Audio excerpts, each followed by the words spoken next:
Good evening, my friends. Good evening. I'm starting a little bit early. I've been sitting here kind of like making how we're going to present the Kelsey Fitzsimmons trial. I can't believe the defense rested, to be quite honest with you. We are going to have a special guest tonight, Scott. You may know him from the YouTube streets. He is a retired NYPD detective, and we're getting a law enforcement perspective. Definitely, it's going to be something different. I'm going to go over the most important testimonies that we've seen for the past 3 days. I obviously am kind of a loose cannon. I want to do it, but I put my son first. I put my son first, and I put my health first. So we're here. My son's sleeping, and we are here to talk about Kelsey Fitzsimmons. Now, I'm going to preface this by saying that I'm coming into this kind of blunt. I watch mass media and I watch all of those things, but I've not been into the Kelsey Fitzsimmons trial like many other creators have. I am marked safe from having a Amazon wish list. um I found out that I did unpartner with YouTube. That's why you don't get ads and you don't get all of these things. However, if you do want to support my channel, I have all of my, buy me a coffee, my Cash App, my Venmo. However you guys want to support me, it would be greatly appreciated, but not expected, like, at all. You know, it's just not. It's not expected, but if you want to support my channel and support my son and I, it would be greatly appreciated. And we make sure that you like the videos, get them to more bad kids, and share it out if you like the content. I am going to be having a guest, like I said. Scott is going to come up with us. And I thought that we would start with Justin Elaine's horrific testimony. Now, in my view of this is that if it was a jury, he was trying to get every keyword in to make Kelsey look like she was a crazy person. And if you read between the lines, he's the piece of shit. And she was not trying to murder anybody. She was trying to unalive herself because of postpartum depression. She had a 4-month-old baby that man had only seen for 30 minutes total in 4 months that boy has been alive. And so we're going to go over the testimonies that made something, and we are just going to pick it apart like we usually do. I see a few people here. We see Hi X, how are you? Come over to YouTube. Come over and chat. We are at Amy Boston, and we would love to have you. I am going to start off with, you know what? Let's start off with the cop, the lieutenant, who didn't even write a police report. So that is another officer in Massachusetts that decided that he didn't need to make a police report.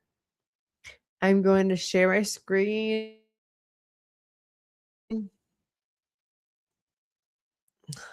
Over here. Oh, here we go. Oh, here we go. Let me know you guys can hear it. Say hi in the chat. Let me know that you're here. So happy you guys are here to join us. I know that there's a lot of other streamers that are more popular than me, so I thank you all for being here. Worked there till 2000.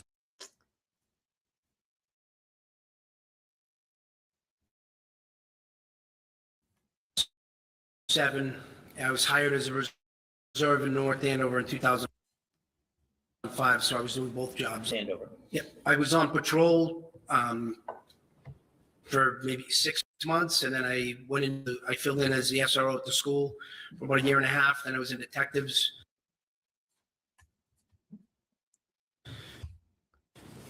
For about 9 years, 7.5 or so, I was assigned to a drug task force with administration. I got promoted to sergeant in 2016, and then lieutenant 2 years ago. So what is your role as a lieutenant now? You're working on that day. I was. Okay. And at some point after your shift started, did you find yourself in the lobby? Yes. Okay. And did you meet anybody there? Yes. Okay. Can you tell us about that? Justin, a alien, and his sister came into the station into the lobby. He had a copy of his restraining order. Okay. And did you know who he was in connection to the North Andover Police Department? Yes. Who was that? He's a firefighter. Of course he did. He was also Kelsey Fitzsimmons' fiance. Okay. Kelsey Fitzsimmons, do you see her in the courtroom today? I do. Can you may the record reflect he has identified the defendant? And so what was her role as as far as the town goes? She was a police officer with North Andover. Do you know when she started? In 2024, not exactly sure when, but yes. And what was her role when she started in the police department? She was a patrol officer. Was she a patrol officer back in June of 2025? Yes. Now, do you know if on June 30th of 2025, she was issued a service weapon? On June 30th? Yeah, do you have one? She did. Okay. Do you know if she had any other firearms that were registered to her? Yeah, I believe so, yes. Okay. According to the CJIS printout when we ran her prior to going over serving it, I believe there were 2 other firearms that showed up. Okay, can you tell us a little bit about the basic procedure of what a restraining order is and what you do as a police officer when you get a copy to serve? A 219A order it's a court order issued by a judge. If somebody's in imminent fear of harm, their safety, or there's been a pattern of abuse or whatever, they would go in front of a judge. They write out an affidavit describing what has taken place, where they would potentially be granted an order, and they go in front of a judge, and I believe there's questions asked. I've never actually been in the courtroom when they go to get it, but that's my belief. And a judge either grants it or denies it. So on June 30th of 2025, the judge ordered a restraining order to be served on Ms. Fitzsimmons, correct? Yes. Did you know, how did you guys get it? How did the PD get it? Do you remember? It comes through our email to the OIC at NAPD.us. I'm sorry, I didn't hear that. Comes through. Our email system through the court. The court sends it to, I believe every police department's like that now. Okay. You use some letters through that. OIC at NAPD.us. Short for officer in charge. Officer in charge. Yeah. Okay. And all the supervisors get it. Okay. So you got it? Yes. Okay. Did you know that Ms. Fitzsimmons had a small child? Yes. Were you able to review the contents of the restraining order itself? Not the affidavit, but what the court ordered? Yes. Okay, so what was the court ordering? She was to have no contact with Justin, the alien, or the child. She couldn't go within 100 yards of the residence in another town, I believe where his parents live. She had to surrender a firearms license to carry. Could have no contact with him. As a result of getting that order, were you yourself going to serve it? Yes. Were you going to bring anybody else? Yes. Okay, did you make a decision as to who to bring? Yes. Why? Based on their experiences, the way they've performed in the past, they're both calm, cool, and collected. And it demonstrated that throughout their careers. Okay, and who are we talking about? Patrick Noonan and Timothy Houston. I love you, sis. What did you do to get in contact with them? I called Tim Houston on the phone. I asked him to drive by Kelsey Fitzsimmons' residence to see if the vehicle was there. He drove by. The vehicle was parked away from the house by the Atkinson School over in the corner of the parking lot. He saw the car. Before we keep going, I am just going to put this out. This is copyright disclaimer under Section 107 of the Copyright Act of 1976. Allowance is made for fair use. info for fair use for purposes such as criticism, comment, news reporting, teaching, scholarship, and research. So miss me with copyright. And then I asked him to call Pat Noonan or get in touch with Pat Noonan, and I would meet them over at the Early Childhood Center. From that point, you could still see her car where he was situated, but she wouldn't have been able to see the cruisers. Okay.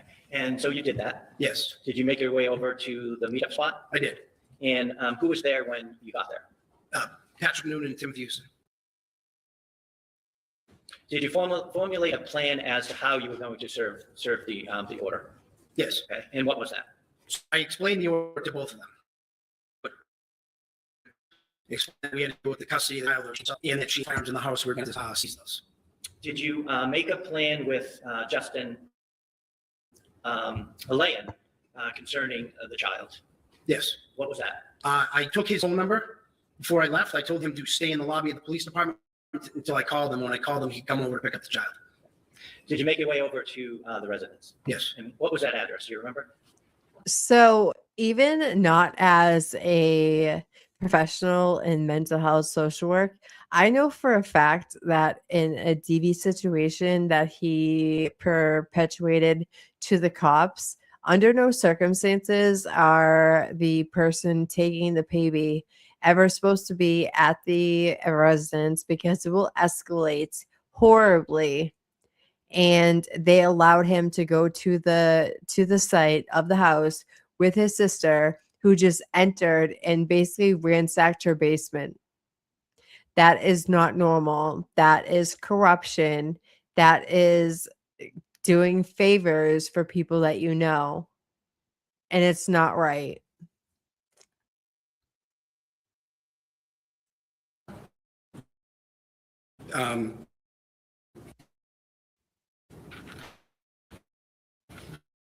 No. No problem. How did you get there? It's Phillips.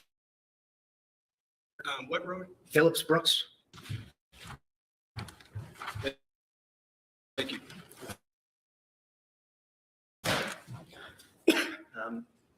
How did you get from where you originally met up with Noonan and Houston? We drove.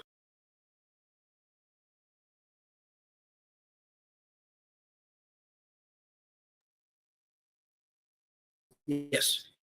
What happened when you got to the house? We walked up to the house. I believe I rang the bell and I knocked on the door, and she came out holding the baby. And when you say she, Kelsey Fitzsimmons came out holding the baby.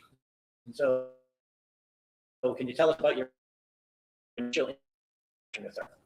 Kelsey opened like the door, and if we could come in, she let us come in. Did you tell her what the documentation was originally? No. So where did you go in the house? So when you walk in that door, it's like an enclosed front porch area. We walked into there, then the front door, the main part of the house is there. We entered that. Like if you go to the left there, it's like a living room. We went into that room. Okay.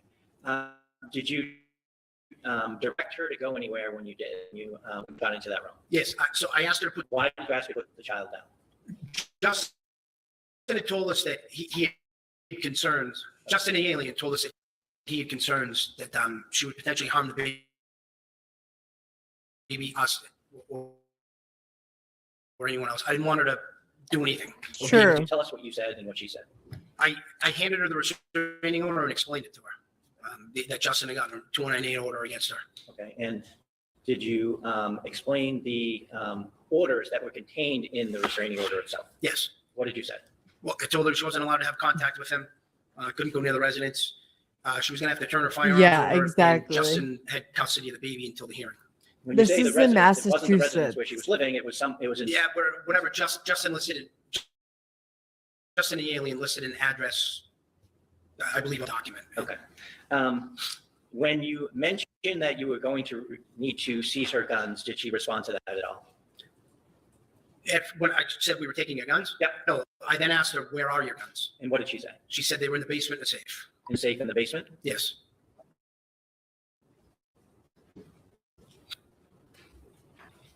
Did you say anything about a return court date she was able to attend? Yeah, the hearing? Yes. What did you say? Whatever the date was on I believe it was like 12 or so days later. Okay. Did she respond to that at all when you said that? No. Do you know, as part of being a lieutenant at the North Andover Police Department and being a superior officer, Ms. Fitzsimmons, has she had occasion, if you know, to serve restraining orders herself in the past? Yes. She has? Yes. Well, then I explained that I was going to contact Justin to come over and pick up baby. Did she say anything, if you remember, in response to that? To what? I'm sorry. Repeat it. Sure. You had told her that Justin was coming to the house to get the baby, correct? Yes. Did she say anything in response to that? No, she didn't have any. She said like she was agreeable to it. Okay. Did she use her phone at all? She called her mother on her cell phone. What happened next? Sorry to interrupt, no, excuse me, just, Ms. Fitzsimmons is the defendant here, and she cannot see the witness. Oh. Can she kind of move over here, Judge? Yeah, absolutely.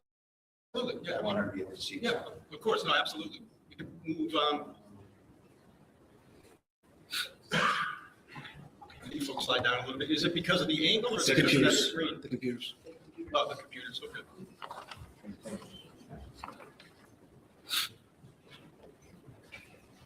So, Ms. Fitzsimmons, it's important that you and all counsel are able to see everything, okay?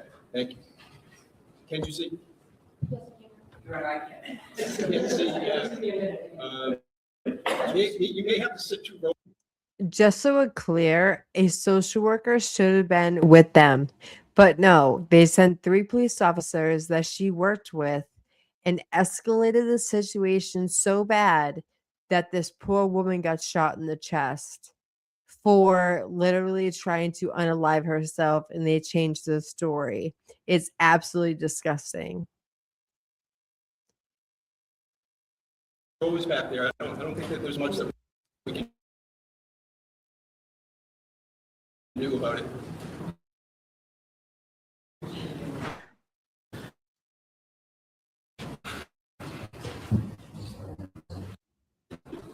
And maybe we'll.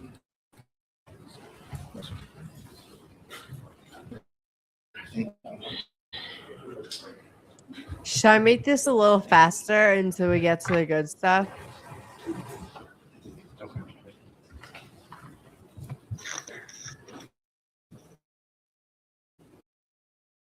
Okay, Counsel, you set, everyone set in the back row?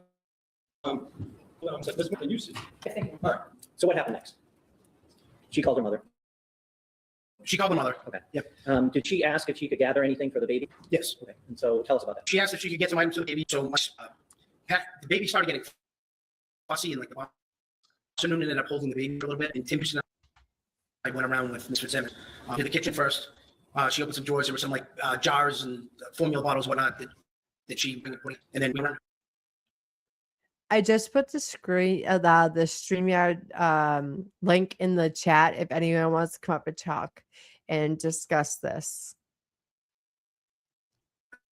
She went upstairs to the bedroom where the shooting occurred. I was with her. She walked in, looked around. We walked back out, went back down the stairs, and then she looking at that to be the room on the right. They'd have like along the wall diapers and other things like that. And she grabbed. Why escort her around? Because it's serving an order like that. You don't let anyone. I mean, we control the house. We control movements. Okay. So you wouldn't let her be in a room by herself? No. Or out of your sight? Correct. Okay. What were you looking for as she was walking around the house? Any potential weapons. So now she's back downstairs in the room to the right. If you the door, correct? She's gathering belongings. What happens after that? She started getting a little for a second, saying she's going to lose her job.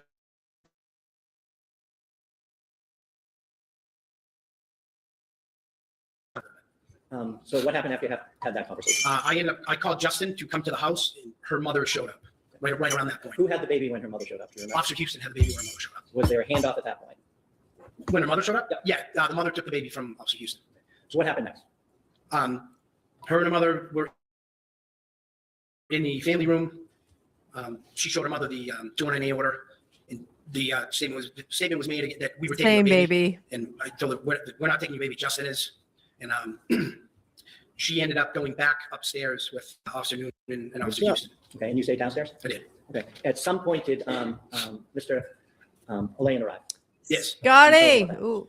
So Mr. Elaine arrived. His sister They came in the house and Kelsey was upstairs in the bedroom with Officer Newton and Officer Houston. Scotty, oh my Hey, what's happening? goodness. So let's talk about this. Hi, Fire away. baby. Are you there? Yeah, So, I'm here. okay, before we keep going, I want your thoughts. Yeah, I'm here. Huh? Good. What are your thoughts? What do you think happened to this investigation that went fucking sideways that made her get shot in the chest? Before we go to, I kind of want to said- like I'm getting I want to everything get in double through coming from you. this, but this kind of tells you like, huh? Are you there, I'm hearing everything in double coming Scotty? from you. Really? Yeah. I don't know. I don't know what's happening. It's double. Hold on. Let me turn my volume. Am I loud? Hold on. Can you hear me better? You're clear, yeah. And it's only once now. Yeah, that's Okay, good. cool. Okay, cool. So I want to know your thoughts in the beginning before we go through this. What do you think before we go through this, guys, like mantra of all the bad investigation? What would you have done in this place? Would you have sent the perpetrator of the RO to the house, allowing him to go into ransack the home? And what should have been done?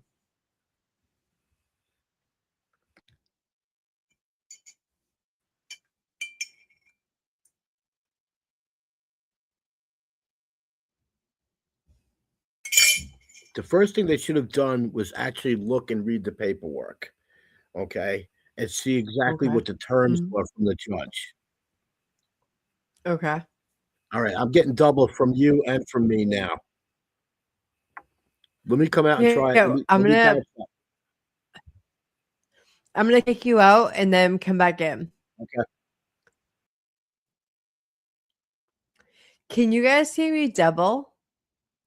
Anyone? Anyone? Am I coming out double?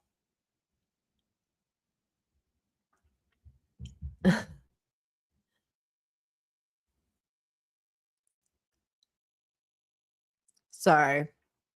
This stream's going sideways, sis. I don't know what's happening.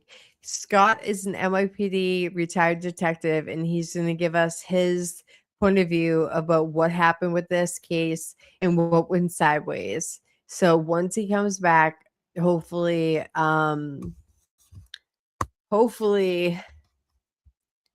we are good to go.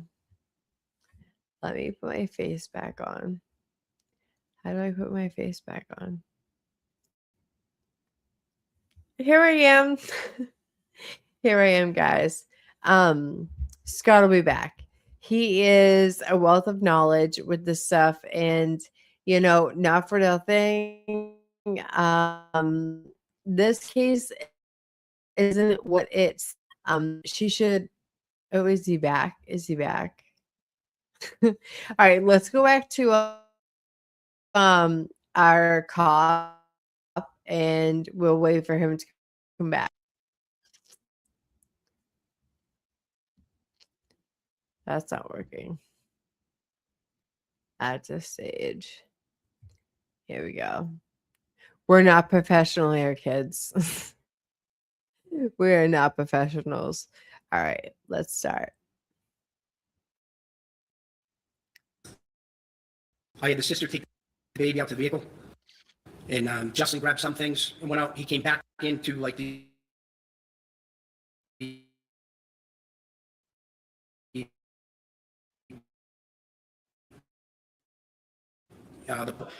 So he had left the house. Excuse me. Do you know her name to be Courtney Alien? Yes, Alien, excuse me. And she took the baby outside. yes. Justin went out initially, but then came back and asked permission to come back in the house. He went up carrying some items, and then he came back up and asked if he could retrieve some things, including a suitcase in the basement. Okay. And did he go down the basement? He did. After he went down in the basement, who was upstairs? Both officers,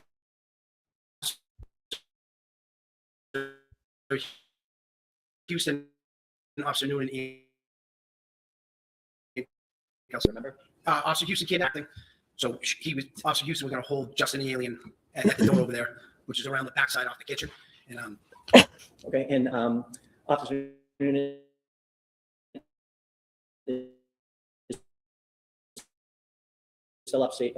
a minute later, I'm down in the family room with Kelsey's mother and the child. They're over by the couch. She's holding the baby. I'm standing right basically on the wall where if you pass around the stairs, where you go upstairs, and the front door opens kind of funny. So I was just standing there waiting, and then I heard Officer Newman. Was the baby still in the house, or did the I'm sorry, the baby was gone at that point. the baby was Yes. gone at that point? Okay, so how close are you? So Kelsey's mother's still downstairs in the living room or family room with me. She's over by the couch, and I was standing by the wall. By the wall near the Closest to the staircase to go up the stairs. Okay. Did you ever hear Officer Noonan or anybody else start to come down the stairs at all? After Officer Houston came down? Yes. No.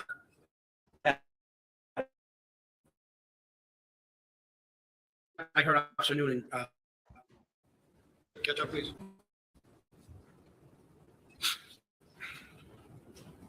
Also, thank you. Did you hear any Gunshots. How many of you remember? 2. Coming from upstairs? Yes. So where did you go after that, when you heard that? So when I heard Officer Newman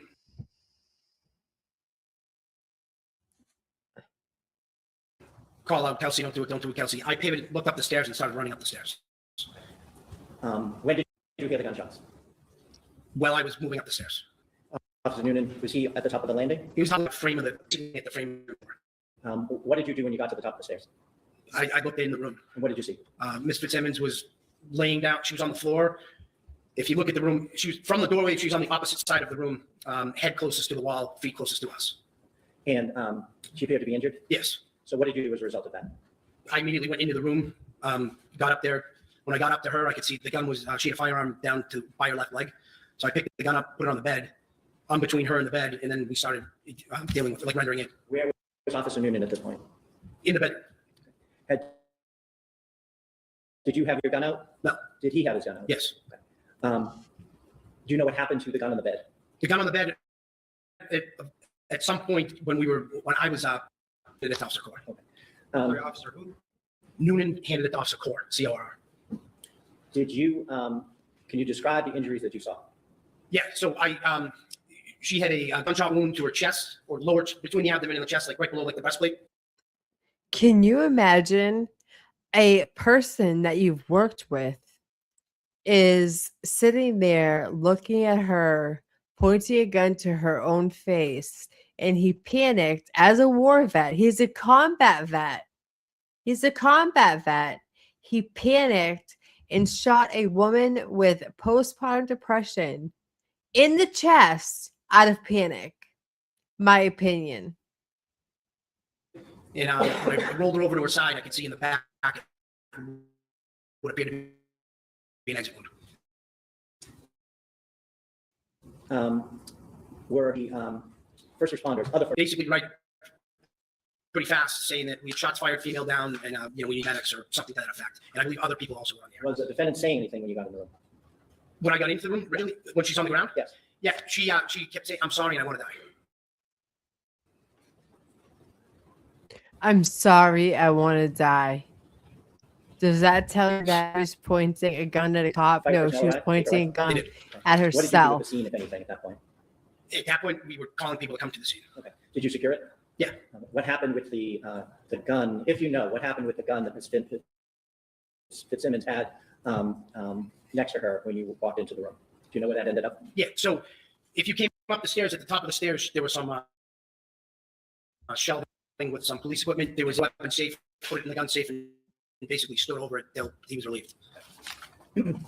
If you're So over that's on X, Lodge come over to objection you. whether or not the too. testimony is based on personal knowledge or not. I don't want the witness to testify, they've learned, and they preface the question, did he see that? How does he know that? So I just want to take the opportunity right here to object to anything that's just sort of global testimony versus something the witness perceived. Right, so, You can rephrase it, I guess. Mr. Brado, the most efficient way for me to handle objections is, object, and I certainly understand what your reasoning is, but you have to object at the time, and I'll make a decision. Are you moving to strike I am anything? moving to strike and ask for rephrase to whether or not the question is based on personal knowledge. Okay, and not your fault, my fault, but what? The entire answer and ask that the question be asked again, make it clear that whether the witness is testifying on his own personal perception, his own personal knowledge, or whether it's just globally testifying, which I would object to. Right, so are you talking about the testimony related to the securing of a scene? What Core did, yes, Your Honor. What court? What Officer Core did, correct. Mr. Gubitosi?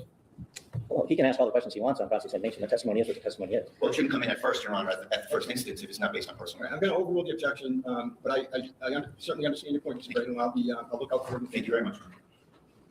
Now, Judge, I have a number of pictures that I'm going to be displaying, and you said earlier that you wanted to see them first. So they've been pre-marked? Okay.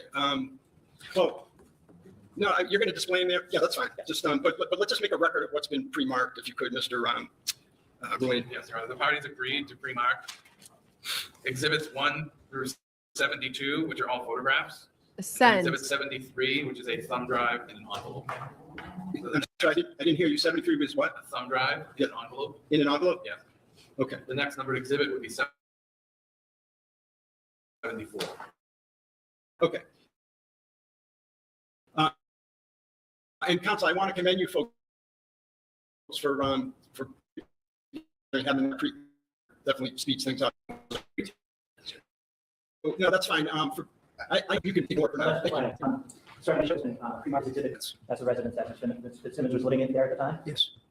Shows you what's been marked as exhibit number 2. Do you recognize, no, there's some glare what that is. So that would be if What's you're happening? looking at the house. I think that's the school in the background there. So is this the school over here that you were talking about? Yeah, it's tough to see, but I believe that's the school. Is that the way the photo is? It's like that, too. I'll pass it up to Your Honor. That looks like the fencing that runs between the school and the house. Now, shoot. I'm just waiting. I see that. Thank you. Okay, I get it. So- Hi, baby. Hey, what's happening? Yeah, that's the, basically, the house. That's what you're talking about. That's where her car was parked, back that way. Yes. Hi. Was there anything in the Let driveway me I know can if hear you you. want me to You got- stop. there that would have No, you're good. You can keep prevented someone going. from parking in the driveway of the house? Not that I recall. I'll show you what's been marked as exhibit number 4. Do you recognize that? Yes, it's the residence. Number 7. That's the main, the door to come into the house. Number 8. Can I see exhibit 8? There was some glare and it's just difficult. Thank you, Mr. Roy.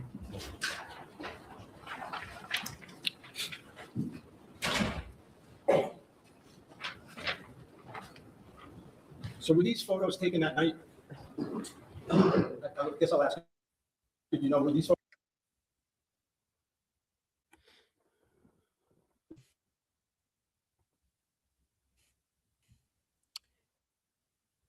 taken that Scott. night? Not by me, but yes. Yeah, I can hear you. Okay, thank Port, Enclosed Porch. Exhibit number 10. Uh,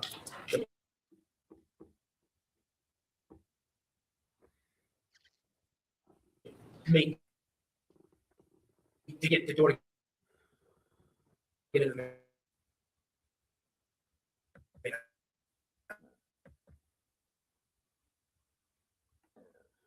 house. So when you walk in, that from the porch, you see some stairs on the right side of the doorway. Yes, What stairs? blanket, the red and black checker blanket is on the couch. She was just to the left of it. Right here. you. Let me just excuse for one moment. Can you? I'm okay with where it's at. If I could just inquire. Sure. We can see it. Thank you. Okay, I just want to make sure. Thank you. Yeah, go ahead. I'm going to show you what's been marked as exhibit number 14. Do you recognize Whoever that was is? the crime scene photographer wasn't too good.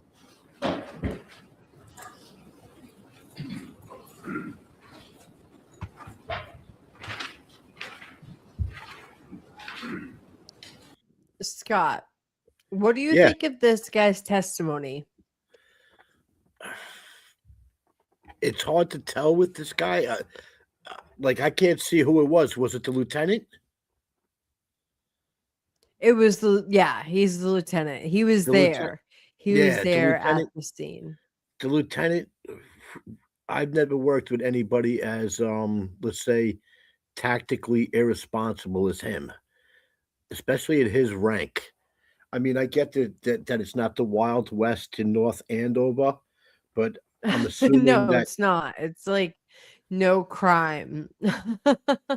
Yeah, but you know what? There's Yeah. restraining orders and there's child custody issues everywhere. And in my Right. opinion, all right, granted, you don't want to do, child custody exchanges and serve restraining orders in your own command, but now you're talking about one of Right. your own.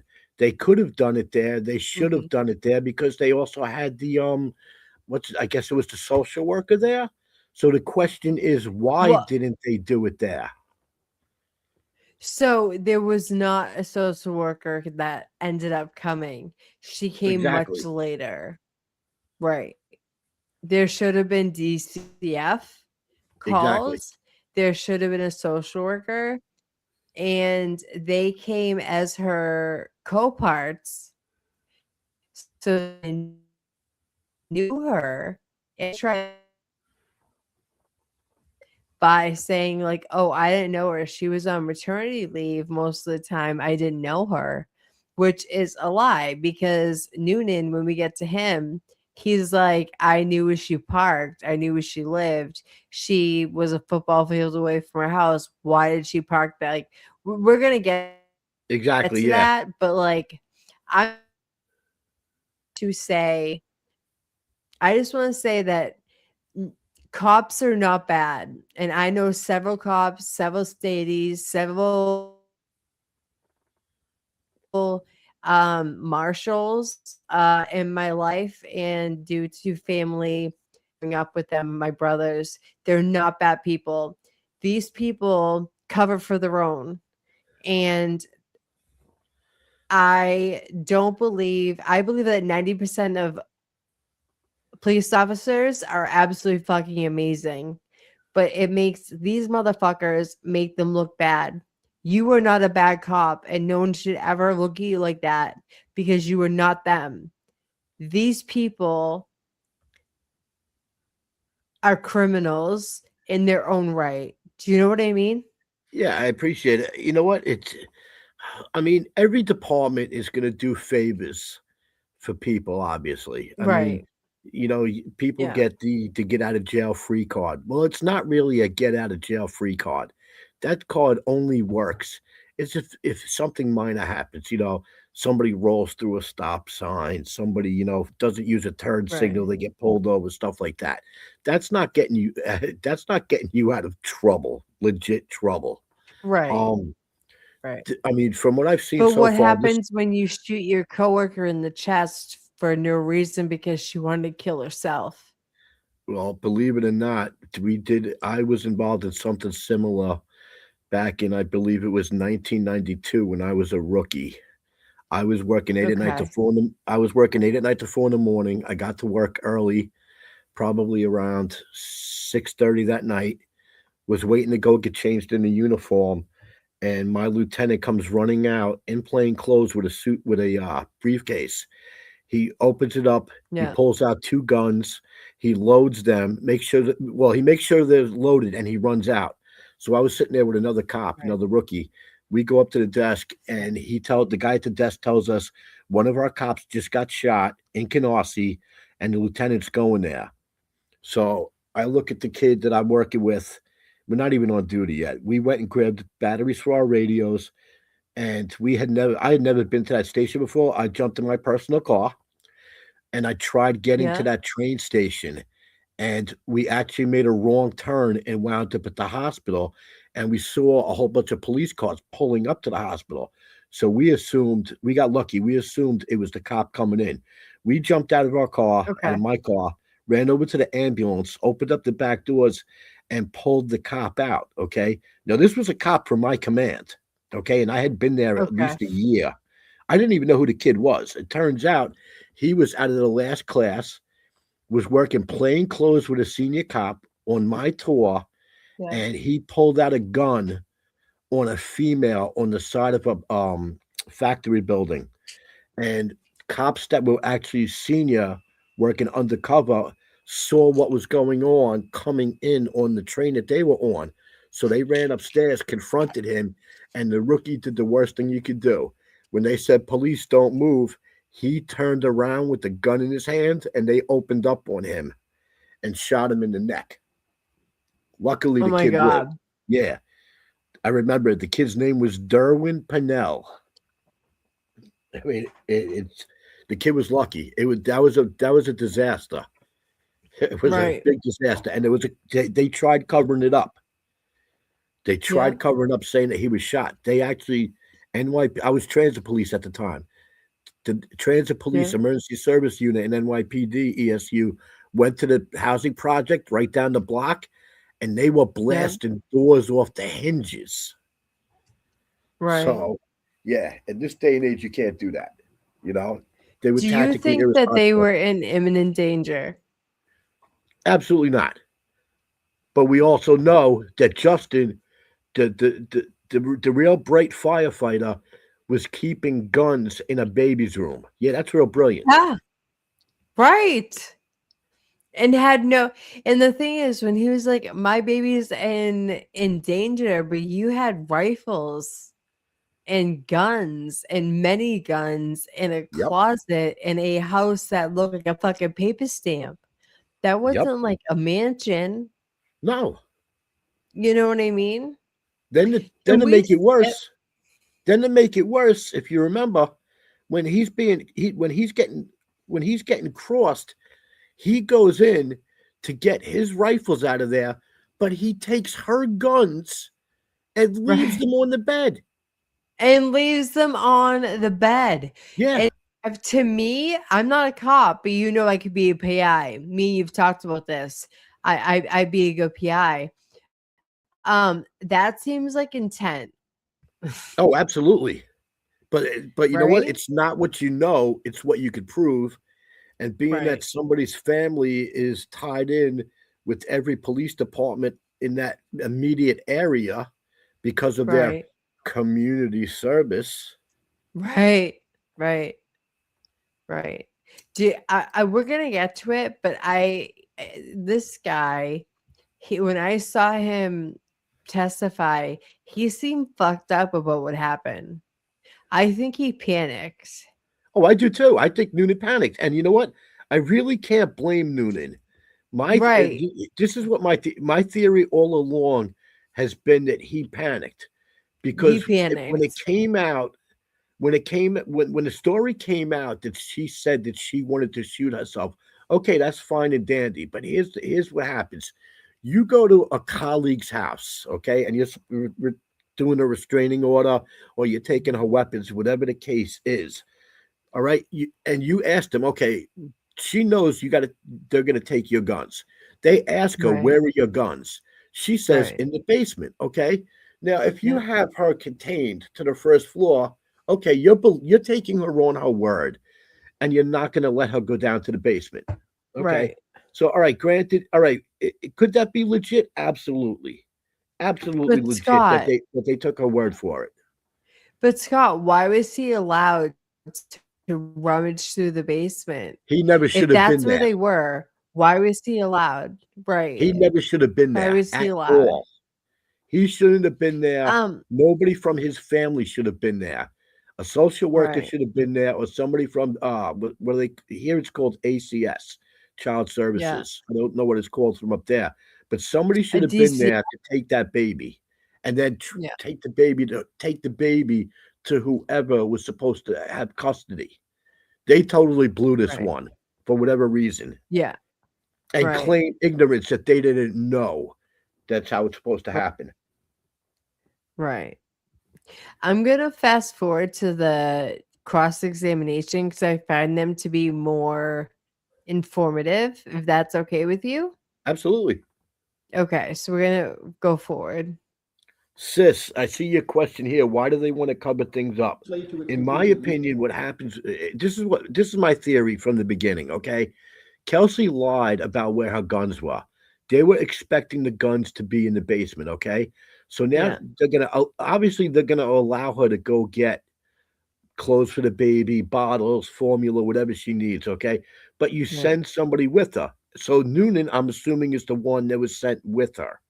Okay. Well, no. So no one was sent with a lay-in downstairs. There was no protection. There was no someone overseeing what he was doing, Yeah, which that's is totally improper. concerning. He never should have been there to begin with, let alone let him No. downstairs. And his sister. So they went to the police station and they did a restraining order and got a lawyer's approval, and I forget what it's called, like parte. You would know better than me. Ex So parte. ex Yeah, parte, thank you. So they did an ex parte restraining order without even giving her a chance to say anything. Then they invite the plaintiff over to the house that they're so scared, let him in, run into your house with the sister holding the baby, not even correctly, by the way. Babies don't hold their head up at 4 months old. She was wow. running with the baby. Like it was fuck, it was wild, right? And no one saw anything wrong with that, right? Yeah, you Like can't make this up. you can't make it up. And this is I just want to say, I believe in cops. I have a brother that has been active military for 25 years. Okay. He's been in Iraq. He's been in Afghanistan. He's been in Kuwait. I believe in service. I believe in cops. I believe they want to help. I believe 90% of cops are beautiful people that do their job. But then there's people like this, Yeah, right? I agree with you. I mean, I thought this from the beginning. So, first of all, Justin and his family and his sister shouldn't have been there. That's number one. Number two, they did it. 100%. Number two, all right, they believed she said about her guns being in the basement. Now let's just forget Justin was there. Forget he was even there. Let's just go with Kelsey saying, "Yeah, my guns are in the basement, but I'm gonna go upstairs and I'm gonna get some clothes for the baby and get blankets and bottles and stuff." Okay, that's fine. Right. So Okay. I've done this. You go upstairs with that person, okay? Now, Yeah, you named technically, you're for it. supposed to be watching everything they do. Yeah. Okay. You're really supposed to be on top of them. Okay. But when it's a colleague, you know what? And you know the person, yeah, you're not standing on top of them. Okay. That's the problem, right? Yeah. That Yeah. that's the problem. I'm guilty of it too. I've done it. I'm not going to stand Yeah. on top of you if I know you. Okay. Right. So, Right. so Doesn't it she become a reaches. conflict? Doesn't it become a conflict of interest? Not really. Everybody's saying it's a conflict of interest. You have to look at it this way. Okay. Somebody comes to you with a restraining order. Okay. It actually happened to one Okay. of my partners. Okay. Where Okay. it, my partner was accused, my partner's wife at the time, back in 95, 96, probably 96. My partner's wife at the time said that he fired off the gun in their house and that he was a psycho. Okay. So I walk Yeah. into work at 11 o'clock and there's a female cop waiting for me. She says, "You can't go into the command." I'm like, "What are you talking about?" She goes, "You can't go into the command." I go, "Why?" She's like, "I'm not supposed to tell you this, but Jay's wife is inside and she's making allegations against him. And because you're his partner, she's making allegations that you know all about this and that you're following her as a private investigator." So I get hit with this out of the blue. I'm like, "The Right. hell with this." I walk in and go, "What the hell's going on?" So I get told blah, blah, blah. All right. Yeah. Basically, I what they just want to did. read something for you Good. that says you should have been a detective. She's one of very good viewers. She's here. She's in a lot of like true crime. She just said, "Mr. Scott, you are now the only cop I know that I trust. I wish it was not so." And that's a Sis, beautiful I comment. appreciate that. Thank you very much. I am long retired. May will be 9 years that I'm collecting this pension. And can I just say Scott's one of like the best people I know. He's like he's a solid guy and he was a good cop. And this is one of the most beautiful things that a good cop can stand up and say that this is wrong. He's not against police. No, He far from it. stands up for what's right. And that's what cops should do. You stand up for what's right and protect. These people don't do that. No, they screwed up. I Protect call their a spade own. a spade. Call a I spade call a a spade a spade. spade. That's it. You know? Yeah. That's what it is. They screwed Exactly. up. There were major screw ups Yeah, on it both says parties, Justin and Kelsey. right. Kelsey screwed up too. Yeah, she certainly did. She certainly did. She's not innocent.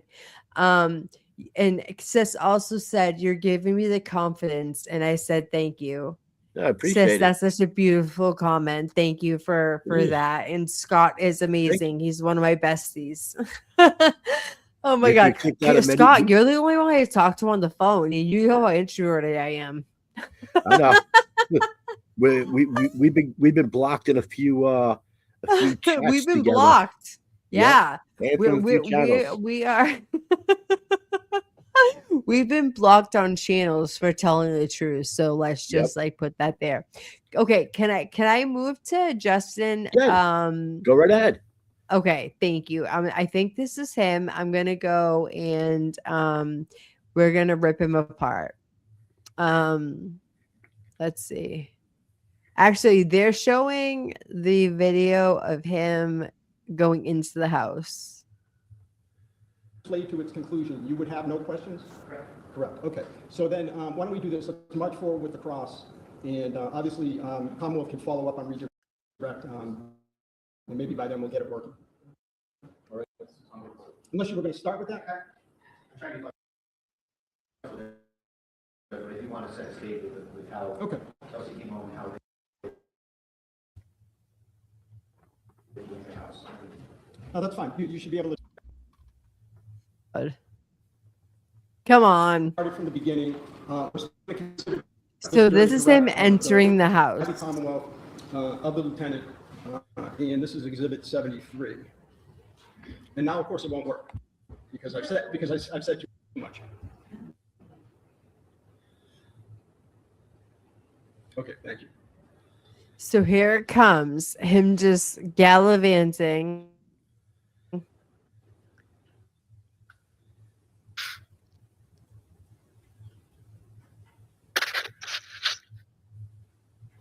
All right, that was Kelsey going in.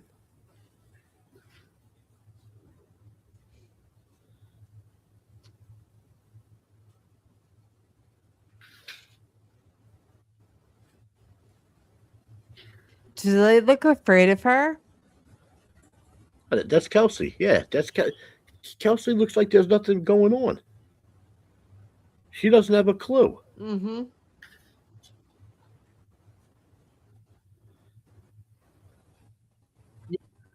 And here they come.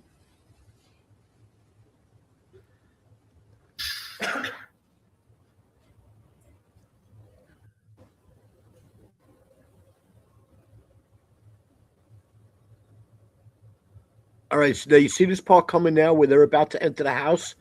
I've seen in numerous chats, oh, they didn't have a search warrant, they can't come in. Let me tell you right now, whoever's saying that, they've been watching. Yeah, too much they no TV. search warrant. They've been None. yeah. They don't need a search warrant. They have a restraining order and an order to remove her firearms. No search warrant needed. Look at her holding her baby. Oh my god. If that don't break your heart. Scott, if Caden ever was in this position, I don't know what I'd do. I'd be a Kelsey. I couldn't live without my kid. Yep. When you see her on video, Look at him. I mean, she's he is actually doing the right thing handling with the it baby. pretty damn good. She's not freaking out when you see her. So, I mean, I don't know why they, it's obvious that they were bullshitting that she was freaking out and she was, yeah, maybe she was yelling and She's screaming, but complying. you don't see her flailing her arms or anything. And Now, who is that? Scott, I'd be yelling and screaming too. You're not taking my son. That I believe is Justin Elaine. Look at him. And the sister. That is totally improper. Totally not She procedure. took the There is baby. no No, way. There is no way that's procedure for them to walk in there like that. No way. She's gonna have a hell of a lawsuit. Yep. I'm just gonna pause this for a second because our friend Sis, she says, if the baby was really in danger, you would not need to search warrant like the Jody Hildebrand home. They knew that they were looking for an endangered child. It does make me sad. Look at him rummaging with Hey, he no was gonna be a warrant. He went through Ranger school. He was going to be a special forces, With no, a firefighter with no flashlight. supposedly. A firefighter with no Allegedly. flashlight going into a basement that he knows has no lights. Yeah, that makes a lot of sense.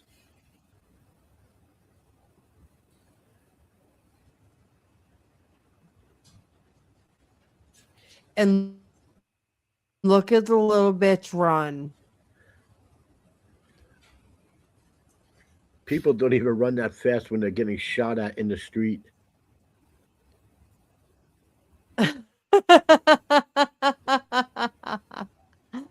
Look at him go. He's slipping. Oh Do you my want him God. firefighter? No. I wouldn't take him to a car fire. There. Yeah. Oh my God. Wow.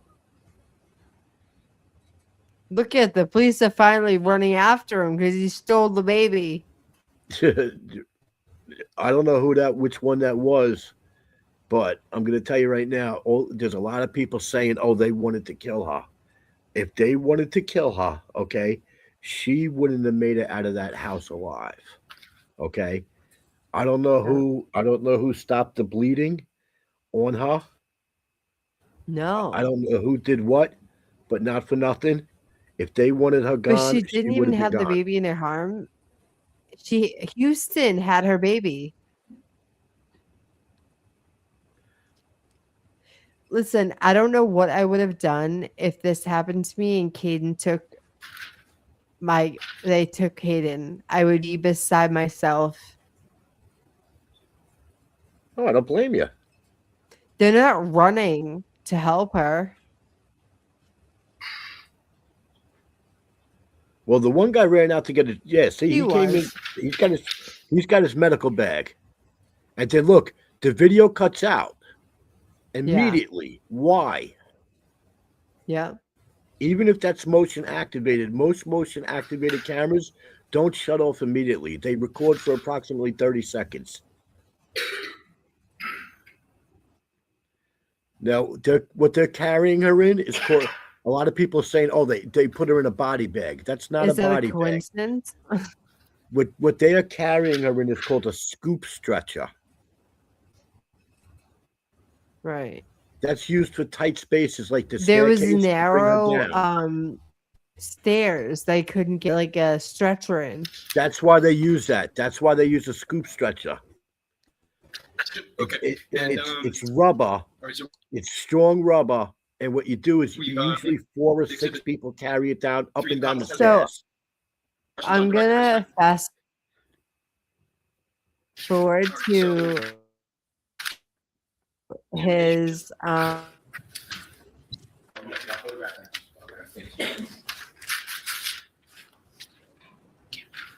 this guy has a boob. Lieutenant Daly, good. Lieutenant Moron. Mr. Fraley. Should we listen to Brado? He got him. Oh yeah, it was very, I mean, just think this Scott, way. I also want wanna you to bear in mind- say Sorry, I was looking everything to see- You're that gonna replay it. I'm sorry. That's That's why why. I'm going to use it. I'm sorry. Yeah. No, that's okay. All right. So And that was I'm actually sorry, working pretty well. Mr. Wayne, then I shouldn't have moved. Scott, within reason, I want you to tell us exactly how you feel because other platforms do not allow that, but we do. And it's not going to make you look like a bad cop. It's not going to look at like you're biased. I want you to tell us exactly what you think because you deserve that. You were a detective and a police officer for many years and you know the law. And so I encourage that. I don't know. I mean, I don't know how they do the promotions up Sorry. there. No, Okay. So do we? Here it's civil service test. All right. You're And an interview. Okay. right. This Right. guy is in charge of cops and is supposed to tell them what to do. Yeah. But he circumvented, Mhm. he put everybody in a bad situation up there. And his poor tactics and not following regulations and state law basically led to Kelsey Right. getting shot. Yeah. Honey, I agree with you. I always agree with you. You know better. What you need to do? Okay, you ready? All right, may I inquire, Your Honor? Yes. Good afternoon, sir. Yep. So we've never spoken before, correct? And I'm going to slow this did not down. write a report in this case? I did. And where is it? Who did you write it to? Where did I write a report? When did you This write is it? another thing right here. Afterwards? He wrote a And, report. He doesn't know Was where it submitted in is. Discovery? I don't know. I wasn't involved in that. Okay. No. That's Now, as that's far as preparing unbelievable. for trial, did you meet with the Commonwealth to do so? I did And how many times did you do that? once. And when was that? Friday. Last Friday. Last Friday. Okay. And so it's been obviously since June 30th since this happened, correct? Correct. And you've been on the job with Officer Houston. Correct. You've been on the job with Officer Noonan. Yes. Now, in terms of this incident, isn't it true that you spoke with Justin Alayan at the police department before going to Kelsey's house on June 30th? Yes. And was that in person? Yeah. In the lobby. And how many times did you speak with him altogether? In the lobby? Or Anywhere? He just about asked. this. Daniel just asked all together. He's if I playing had word spoken games. to him at a work, like if he was on some type of a medical event, I mean about this incident, about the Oh. service of the restraining order. just in the lobby. So And once. then when I called him on the phone to come over to the house, I've never spoken to him other than All right. How did you get a hold of his phone number? because he gave it. I asked him for his phone number when we were in the lobby before I left, and I told him to wait in the lobby till I called him to come over. How did he come to be at the lobby of the police station? I don't know. Why? I was would he- assume he drove, but I Well, don't. you interacted. He is a right? moron. I did. Was he there to see you? I Yeah. don't know if it was necessarily there to see me. He was there to bring in the restraining order and to work out the logistics of the essentially taking custody of the child. Okay. So he brought you the restraining order? He brought a copy of it that had come in electronically. Did he show you a copy of his affidavit at all? He did. And did you bring that to Ms. Fitzsimmons? No. So you had it Why not? with Mr. Alain, but you didn't share it with Ms. Fitzsimmons when you served the order? I didn't share it with Ms. Fitzsimmons when I saw the order, no. Now, just so we have this right, Mr. Alain went to probate and family court, filed a lawsuit, essentially, a restraining order, getting custody and making all sorts of allegations against Ms. Fitzsimmons, right? That was your understanding? Yes. And he was living in Stowe, Massachusetts with his parents at the time, correct? I don't know where he was living. Okay. Did you ask? No. Did it matter? Where he was living, I knew he wasn't living at the residence because if he was living at the residence, it would have changed things as in Ms. Fitzsimmons would have had to vacate the residence. There you go. The judge would have checked on that. So he's not living at Phillips Brooks Road, right? Or he had somewhere else to stay. I didn't ask him. He's a moron. There's no He really provisions. is. So he's saying that so Kelsey would have had to leave the residence. You hear that? Yeah, Piece of shit.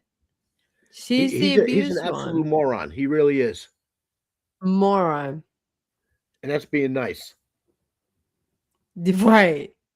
Right. Here where, in this order, where he's trying to get her kicked out of her own house, right? Correct. So he's an adversary to her. He's gotten an order from a court that says, I'm afraid of her, keep her away from me, right? That's what it says in essence, right? Correct. And you summoned him to the house where she was To pick up the child. Doesn't matter. It's not supposed Have to you be ever done like served an that. order where you brought the rookie knows person that. who says they're afraid of the person to the person before? If there's going to be some type of a custody, I'm sorry. No, he's wrong. He's an absolute moron and he's lying. Yeah. the exchange, yes. Have you done that No. before? We have, yes. Not we, you. Yes. When? I don't recall, but I know it's happened. Okay. So, how long after you got to the house and you gave Kelsey the order, did you call Justin to come to the house? Would have been a matter of minutes. A matter of minutes. A matter of minutes. Who did you go to the house with? Officer Newman. Not a trick question, obviously. Noonan and Houston, right? Yes. So you have social workers on your staff, don't you? They sure do. No social worker. No. So with respect to the situation, you knew this was a 4-month-old child, right? I did. DCF? No. So you go to the, When you said DCF, are you asking? I'll ask a more detailed question. Sorry, April, Your Honor. baby, I love you. You didn't summon anyone from DCF to come and look at the situation or anything like that you didn't report to DCF about the situation? Which situation? The fact that you were going to He's a police oh my officer's God. house, taking her 4-month-old baby and giving it to a guy. Right? The father? Yeah. No, I didn't call DCF. No. All right, aren't you a man in order? I am. And you didn't report it? What report? What? The fact that there See? was a Look dispute at it. over See the word a games 4-year-old he's playing? child and that there was a court order to take the child away? Now, What'd you say? He's playing word games. The lieutenant is playing Yeah. word games. Semantics. Mm-hmm. He's a mandated reporter. He should have called DTF and a social worker to de-escalate the situation. But no, he sent 3 cops that she knew and they shot her in the fucking chest. Like, come on. She wanted to unalive herself, not her coworker.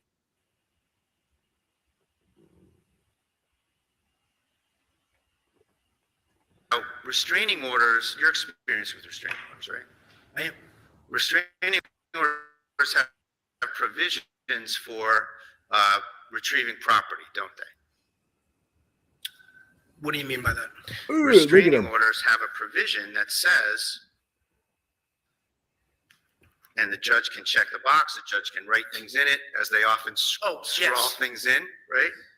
Paragraph 10 says, you may pick up your personal belongings in the company of police or at a time agreed to by the plaintiff. Mhm. That's just by the plaintiff, it says that, right? Yes. Yeah. And so there's a provision where the plaintiff can allow it by agreeing to it. And this is a situation that's a little bit different, isn't it? The plaintiff is leaving, right? And the defendant is staying at the house. Yes.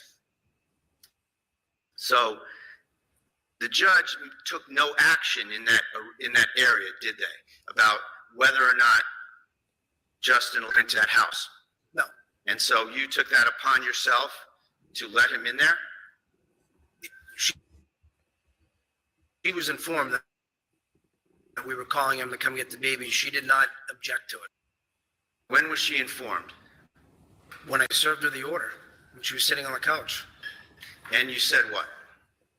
I We're told gonna her- let Justin come over and rummage around your basement? No, I didn't say that. What I told her was that Justin was granted custody Without of the an child by the court escort. or whatever, and that's what I said to her. And while we're on that topic, she didn't say, I want to pack a bag. You and your colleague officers told her, pack a bag for the baby, correct? No, we did not. She raised a. She basically said the baby doesn't have anything. Well, you're the one planning this, sorry. I did not hear that last.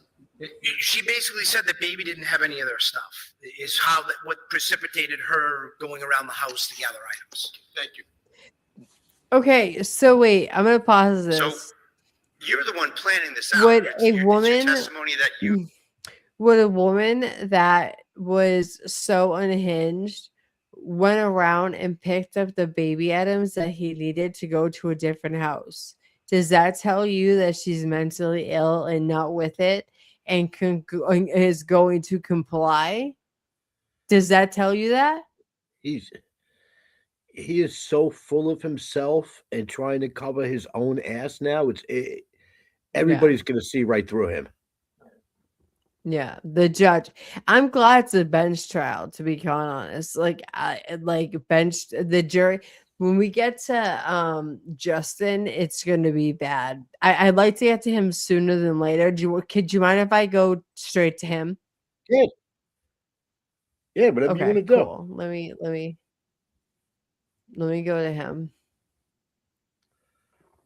Yeah, they totally botched this up, and I'm putting the blame on him as it should be because he's the supervisor. Justin lit the fuse. Right. This guy took the bomb and he ran with it, and he totally blundered this. We're gonna go with the sister first because then she's a piece of work. She was trying to get it all in. The bench, cameras go off, recordings go off, audio goes off, okay? So you know, sometime after August of 2024. Okay. And do you know who he was engaged to? Kelsey Fitzsimmons. And have you had the opportunity to spend time with Justin and Kelsey Fitzsimmons? Yes, I have. And do you see her in the courtroom here today? I do. If you can please point her out and describe an article of clothing she's wearing. She's right here in front of me. She's wearing a pink, some sort of blazer. Your Honor, may the record reflect the witness has identified the defendant. It may.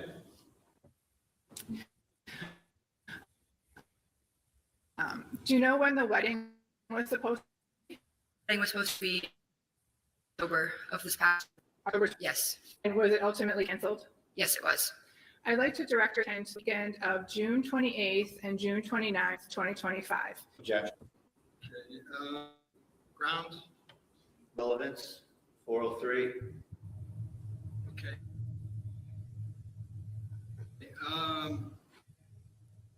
So let's take it a time, okay? All right. Next question. Both are here. Yes. And who is we? Myself, the groom's party and the bridesmaid party. So Kelsey, Justin, myself, my sister, Katrina, Michelle, Deandra, Cassie, Maddie, Kelsey's sister. I'm trying to think if I'm missing anyone for females. On the groom side, it was both my brother and Justin, his friends Aiden, Dave, her brother Will, Hunter. That might be everyone from the parties. And was it kind of was known as a Jack and Jill bachelor I party? am the It was a girl. Jack and Jill bachelor party, yes. And did the weekend end early? Yes, it did. And did you go home? Yes, I fled the house. She flood the house. Give me a break. They're not allowed to open this door. This is a. Yeah, interesting choice of words. I fled the house. And my client. Okay, so let's It do this. is. Let's just argue this at side, let me hear you at sidebar, only so that we don't have to have the witness leave. Yeah, she was trained See well. everyone at sidebar. Yeah. Yeah, she was trained what words to use. We're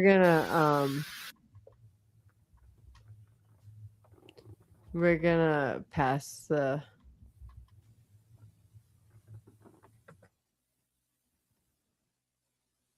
She has all the keywords.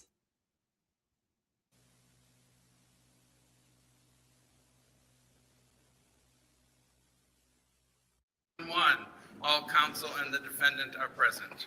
All right, before the Commonwealth calls its next witness, I want to just make sure that the media folks and our audience members are, we're all on the same page. My order, my media order that I issued this morning specifically says that when I leave the bench, cameras go off, recordings go off, audio goes off. Okay, so please just make sure that that happens. You're only to film while we're in session and only to record audio or broadcast audio while we're in session. All right, Commonwealth, you can call your next witness. Yes, Judge. Before our next witness, the Commonwealth offers a copy of the restraining order that the North Andover Police served on the defendant. Here we go, Any kids. objection? Okay, maybe admitted as the next exhibit.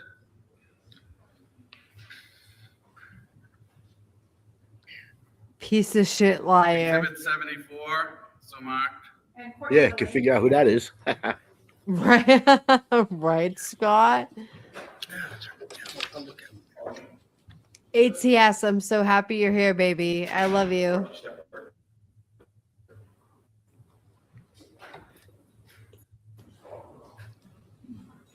Good afternoon.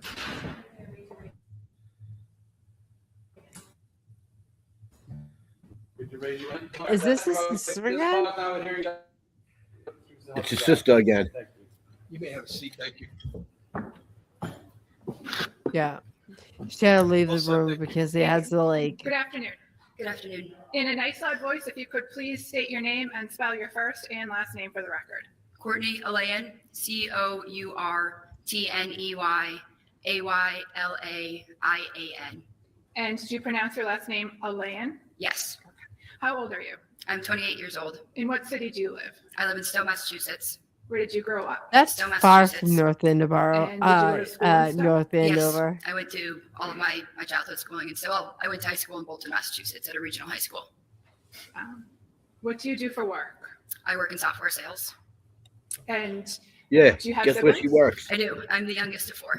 and Right. if you could please state your siblings' names and their ages from She works oldest for a to security you. company. Short. Brendan Olayan Right. is Let's flip 34. out. Justin Olayan is 32. Ashley Olayan is 30. And you are, I am 28. thank you. I'd like to focus on your brother, Justin. Yes. What's your relationship like with him? Justin has been one of my best friends for as long as I can remember. He's been an incredible older brother. He's been very, I would say the first word that comes to mind is kind. Justin is probably the kindest person I know.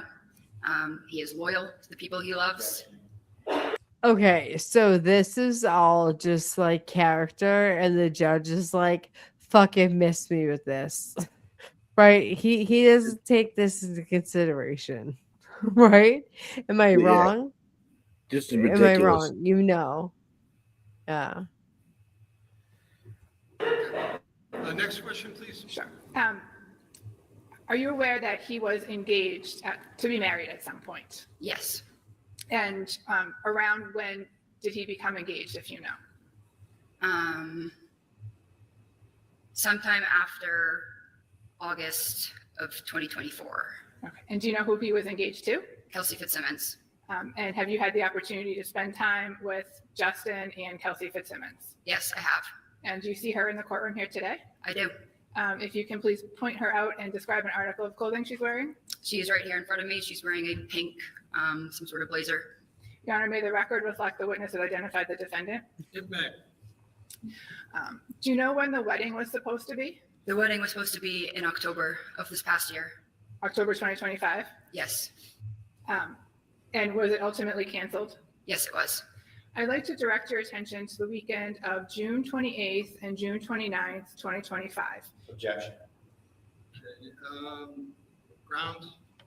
Relevance, 403. Okay, so let's take it a question at a time, okay? All right. Next question. Compound. Did you go somewhere that weekend? Yes, we went to Bethel, Maine. And who is we? Myself, the groom's party and the bridesmaid party. Calypso. Hi, So Kelly Kelsey, girl. Justin, myself, my sister, Katrina, Michelle, Deandra, Cassie, Maddie, Kelsey's sister. Trying to think if I'm missing anyone for females. On the groom side, it was both my brother and Dave, her brother Will, Hunter. That might be everyone from the parties. And was it kind of a Jack and Jill bachelor party? It was a Jack and Jill bachelor party, yes. And did the weekend end early? Yes, it did. And did you go home? Yes, I fled the house. For exploring this, judge, is, Okay. you know, they're not allowed to open this door. This is involving an officer and my client. Okay. So let's do this. Let's just argue this at side. Let me hear you at sidebar, only so that we don't have to have the witness leave. I'll see everyone at sidebar.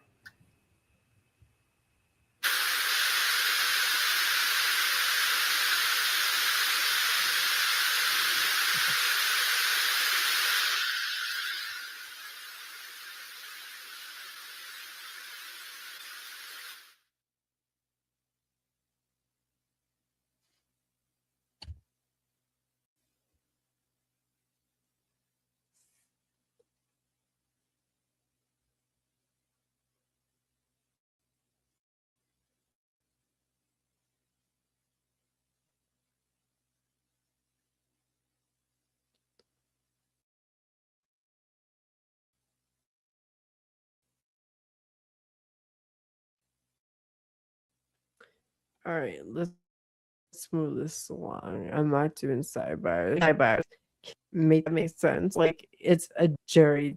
That's a fucking troll. IT folks that may be in the building to come on up and help us. But while I'm stalling doing that, are you okay with marching forward with your cross? I Without can it, start, but it is my problem now, Judge, I guess. you want to use this video in your cross? Yes. All right, well, in fairness, if that's the case, then I should allow the Commonwealth an opportunity to play it. So, where's our IT folks? On his way up. Okay, excellent. Is it? You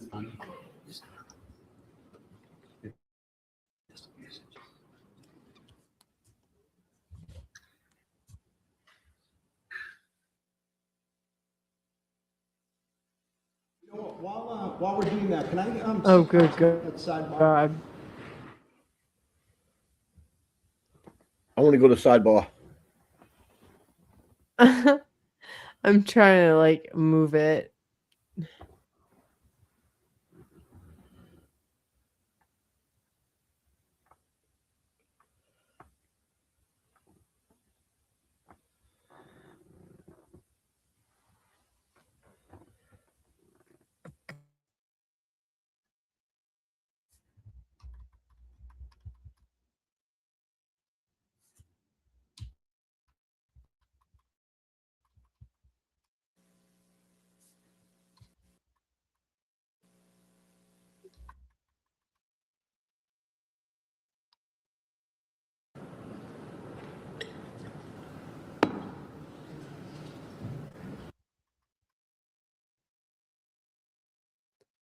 I want to get to Justin. I think he's next. She's off the stand. Here comes Justin. Yeah, this would be good.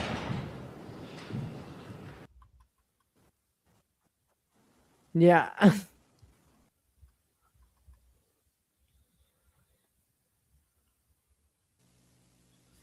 See, part of the problem I've noticed It may be by with the other network. channels when he gets on the stand, Yeah.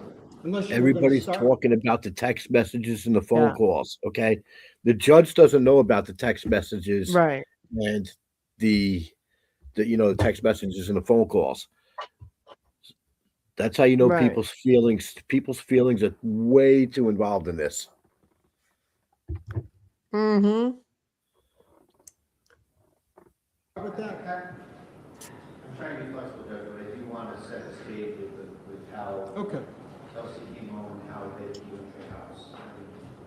No, that's fine. You should be able to try your case.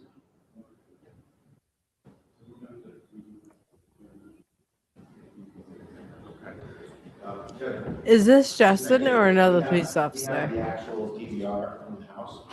I don't know. I didn't see it. So we have the same stuff. We may be able to play it from ours.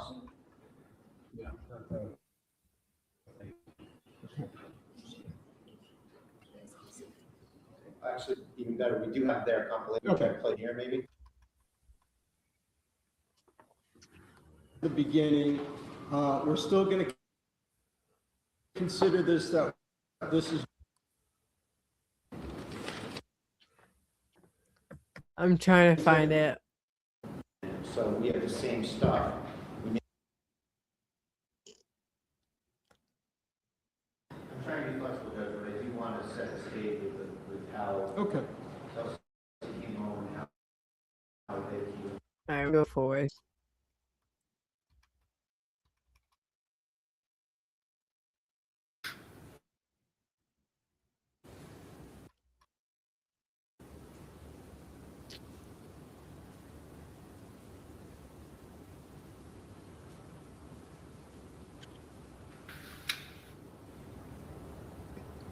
The audacity.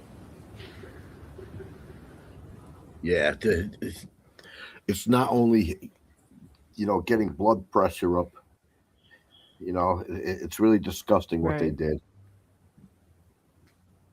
It's just, yeah, you nailed it.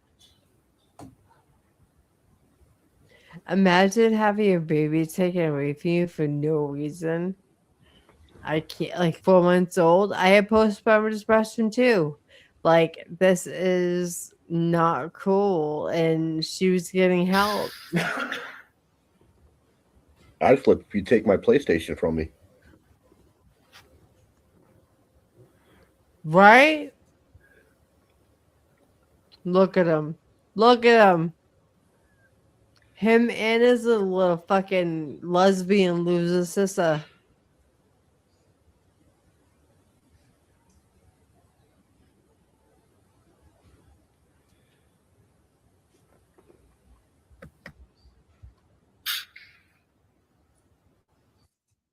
Ooh.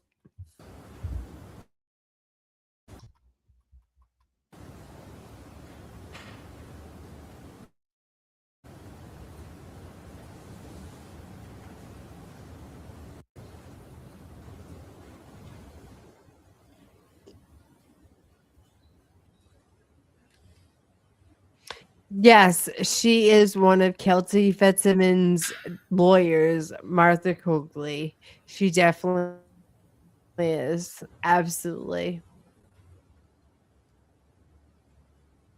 I always thought that she was gonna do Kelsey,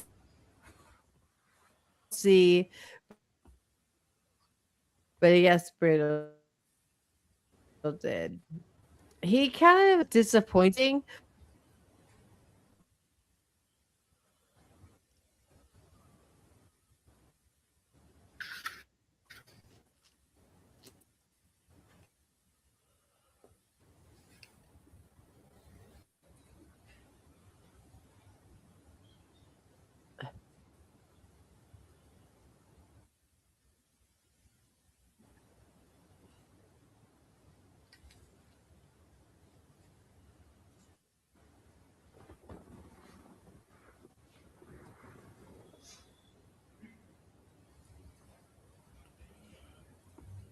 Look at them. Just taking him. Yeah, that's not There right. should have been they didn't DCF follow procedure. involved. There's no way they Isn't followed. that like kidnapping?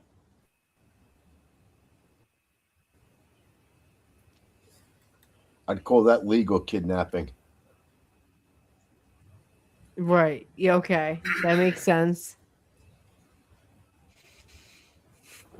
She's gonna have one hell of a civil suit against them. She sure is.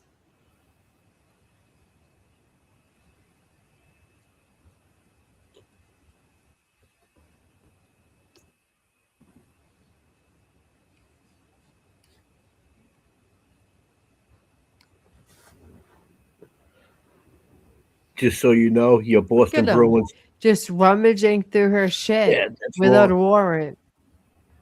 What? Just so you know, your Boston Bruins just beat Buffalo in overtime.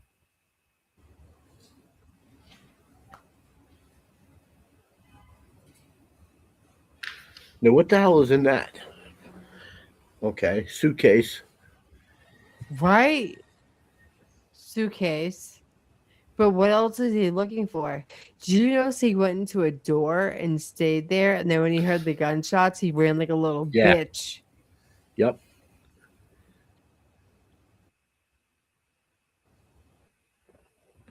What, you got a jacket?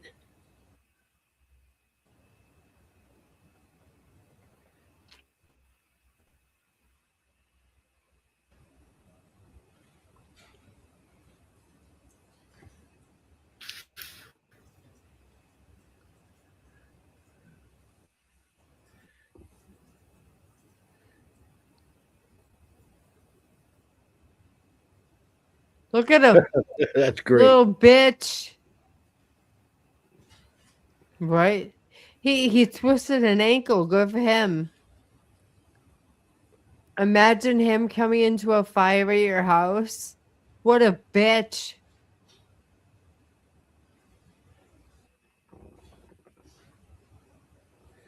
Yeah, he came back at a different time. He came back days later with his buddies. Right? Yep. And breaking and entering and Yep. took all of her shit. Yep. But they're not going to prosecute that. Because he is above the law. He's an arrogant junkie, in my opinion. Mama's boy. I said what I said, and I stand on 10 toes. She's got a hell of a. My she's got a hell- opinion. She's got a Allegedly. hell of a federal civil rights violation suit against them.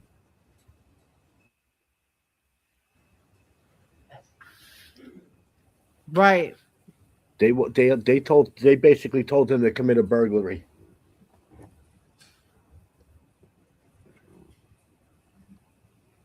Yeah. And he should be charged and in jail. Yeah. He should be.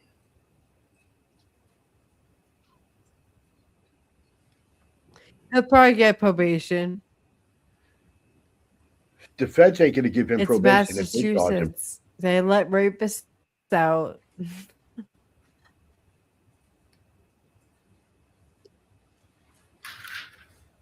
That poor mother. Can you imagine being the mother? Watching her daughter get shot in the chest? I can't even imagine.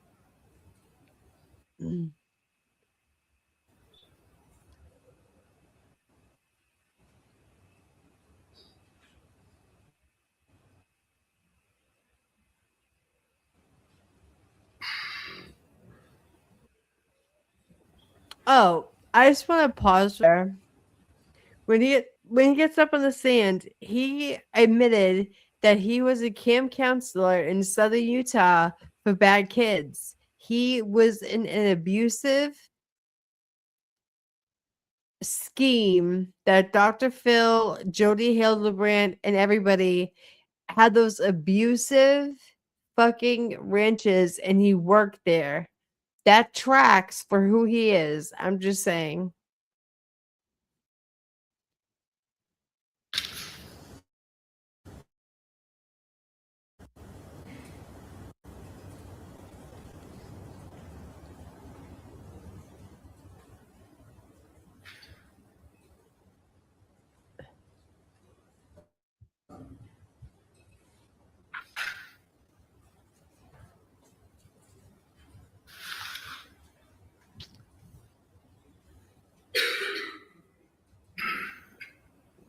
Look at him.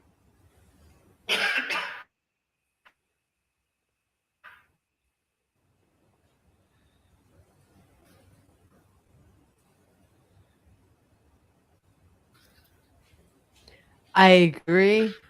Standing, I agree. Rosie.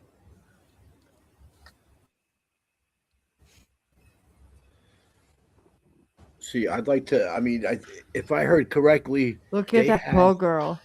they had North Andover Fire Department on standby because they might section her. You don't do that. That's not something you do. You don't put them on standby. You don't know how she's going to react. Okay. Right? All right, so we've ended Exhibit 73. The Commonwealth has no further questions on direct at this time. Okay. All right. So cross-examination.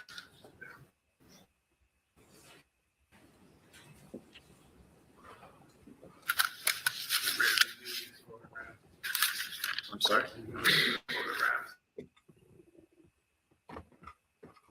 Well,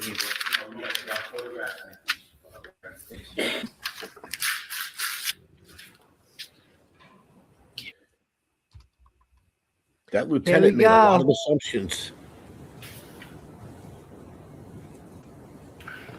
Get him. All set, Mr. Bradle. Sorry, did something just happen? Sorry, I was hoping to just. Oh, you're going to replay it. I'm sorry. That's why. I'm going to use it. I'm sorry. Yeah. No, that's okay. All right. So And that was I'm actually sorry, working pretty well. Mr. Wayne, then I shouldn't have moved. Sorry. No. So do what you need to do. He said, do what you need to do. All right, may I inquire, Your Honor? Thank you. Yes. Good afternoon, sir. Good afternoon. So we've never spoken before, correct? Correct. And you did not write a report in this case? I did. And where is sorry. it? Who did you write it to? Where did I write a report? Right. to? When did you write it? Afterwards, And was it submitted in discovery? I don't know. I wasn't involved in that. Okay. Now, as far as preparing for trial, did you meet with the Commonwealth to do so? I did And how many times did you do that? once. And when was that? Friday, last Friday. Last Friday. Okay. Yeah, we saw this And part. so it's been obviously since June 30th since this happened, correct? Correct. And Right? you've been on the job with Officer Houston. Correct. You've been on the job with Officer Noonan. Yes. Now, in terms of this incident, isn't it true that you spoke with Justin Alayan at the police department before going to Kelsey's house on June 30th? Yes. And was that in person? Yeah, in the lobby. And how many times did you speak with him altogether? In the lobby? Or Anywhere about about this? if I had spoken to him at a work, like if he was on some type of a medical event, I mean about this incident, about the service of the restraining order. just in the lobby. So and once. then when I called him on the phone to come over to the house, I've never spoken to him other than All right. How did you get a hold of his phone number? because he gave it. I asked him for his phone number when we were in the lobby before I left, and I told him to wait in the lobby till I called him to come over. How did he come to be at the lobby of the police station? I don't know. Why? I was would he- assume he drove, but I Well, don't you know. interacted with him, right? I did. Was he there to see you? I don't know if it was necessarily there to see me. He was there to bring in the restraining order and to work out the logistics of the essentially taking custody of the child. Okay. So he brought you the restraining order? He brought a copy of it, and we had a copy of it that had come in electronically. All right. Did he show you a copy of his affidavit at all? He did. All right. And did you bring that to Ms. Fitzsimmons? No. So you had it with Mr. Elaine, but you didn't share it with Ms. Fitzsimmons when you served the order? I didn't share it with Ms. Fitzsimmons when I saw the order, no. Now, just so we have this right, Mr. Elaine went to probate and family court, filed a lawsuit, essentially, a restraining order, getting custody and making all sorts of allegations against Ms. Fitzsimmons, right? That was your understanding? Yes.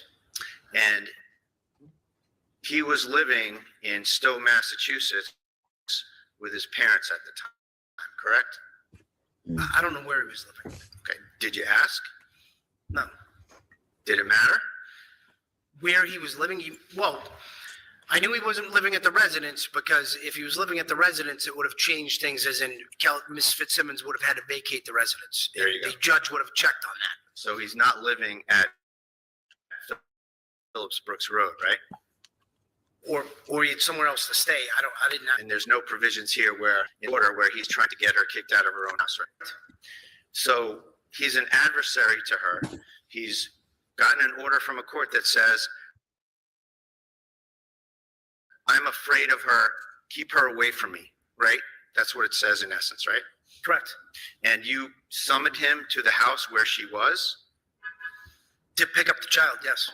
So have you ever served an order where you brought the person who says they're afraid of the person to the person before? If there's going to be some type of a custody exchange, yes. Have you done that before? We have, yes. Not we, you. Yes. When? I don't recall, but I know it's happened. I don't recall. So how long after you got to the house and you gave Kelsey the order, did you call Justin to come to the house? Would have been a matter of minutes. A matter of minutes. Yep. So Without Who did you DCF go or to the a house with? social Officer worker. Noonan, not a trick question, obviously. Noonan and Houston, right? yes. Okay. So you have social workers on your staff, don't you? We do. No social worker. No.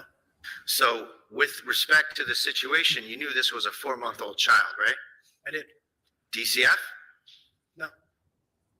So you go to the, When you said DCF, are you asking? I'll ask a more detailed question, sorry, Your Honor. So you didn't summon anyone from DCF to come and report to DCF about the situation? Which situation? The fact that you were going to a police officer's house, taking her 4-month-old baby and giving it to a guy. The father? Yeah. No, I didn't call DCF. All No, right, aren't you a mandated reporter? I am. And you didn't report it? What report? What? The fact that there was a dispute Right. over the 4-year-old child and that there was a court order to take the child away? No, I didn't report it.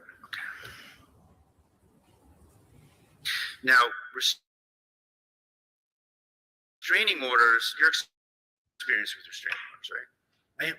Restraining orders have provisions for retrieving What do you mean by that? restraining orders have a provision that and can check judge. They also draw things in. Paragraph 10 says you may pick up your personal belongings in the company of police or at a time agreed to by the plaintiff. That's just by the plaintiff. It says that, right? Yes. And so there's a provision where the plaintiff can allow it by agreeing to it. And this is a situation that's a little bit different, isn't it? The plaintiff is leaving, right? And the defendant is staying at the house. Yes. So the judge took no action in that area, did they? About whether or not it's house. No. And so you took that upon yourself to let him in there? She was informed that we were calling him to come get the baby. She did not object to it. She didn't object to it? No. When was she informed? When I served her the order, when she was sitting on the couch. And you said what? I We're told going to her- let Justin come over and rummage around your basement? No, I didn't say that. What I told her was that Justin was granted custody of the child by the court or whatever. And that's what I said to her. And while we're on that topic, she didn't say, I want to pack a bag. You and your colleague officers told her, pack a bag for the baby, correct?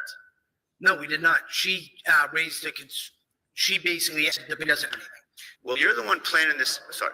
I did not hear that last. I'll be right back. She basically said the baby didn't have any of their stuff. Is how that what precipitated her going around the house to gather items. Thank you. So you're the one planning this out.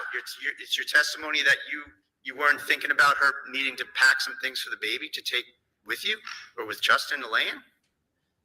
I don't understand the question. You're saying that you didn't tell her to pack anything for the baby. That wasn't part of your plan, in other words? No, The fact is, not Noonan, not Houston, you told Kelsey Fitzsimmons, pack a bag for 2 weeks for your baby, didn't you?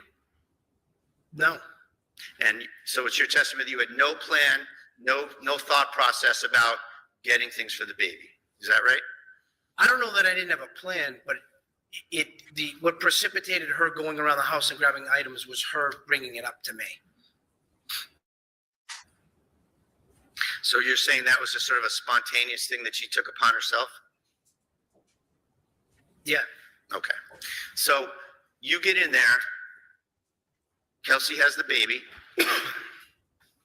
She's doing regular mom things, right? She's coming home. She's got the baby in her hands. She's got sweat clothes on. She's walking around the house. yes, No signs of upset or trauma to the baby until you get there and tell her what's going on, right? yes. Well, when I first told, she was calm when we first told her what was going on. Sure. And then you told her what was going on. When I told her what was going on, she was still calm. She called her mother on the phone, but she didn't become emotional at that point. And the baby started to cry. Yeah. And that point, Of at that course point, you you asked did. her to put the baby in a rocker. Is that right? No, she put the baby in the rocker before she sat on the couch. At some point, Kelsey picked the baby back up because the baby was crying, Correct. and That's she was in the absolutely middle of right. feeding the baby, right? When you got there. It was, I don't know that. So There was a bottle. I don't know what she was doing before I got there. okay. There was a bottle with formula or whatever there. Yes. And she told you that she was feeding the baby and that she needed to keep feeding the baby, right? Actually, yes. Yes. Okay.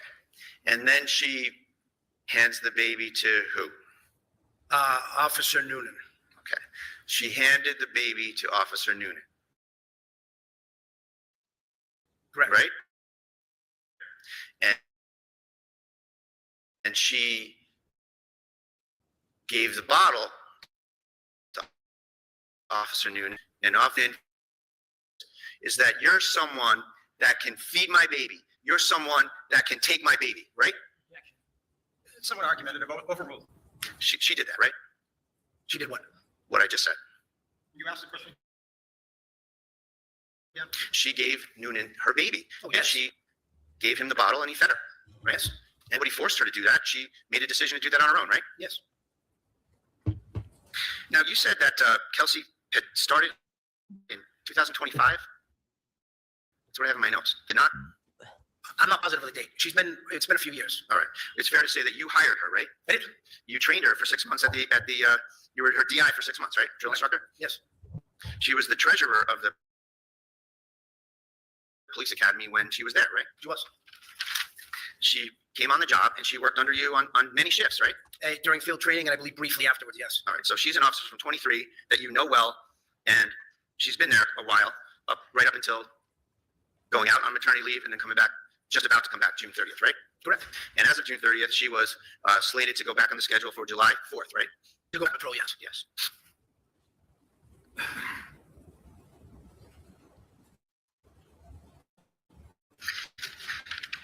So at some point in this incident, Mr. Alain asked you if you could go in the basement and get some things, right? Yes.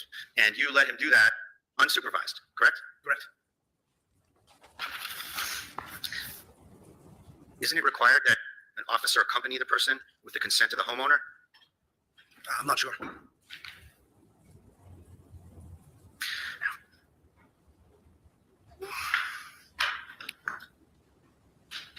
Now, at some point, Kelsey's mother comes in, correct? Correct. Where were you and where was Kelsey when that happened? When Kelsey's mother came in, I believe we were in the living room.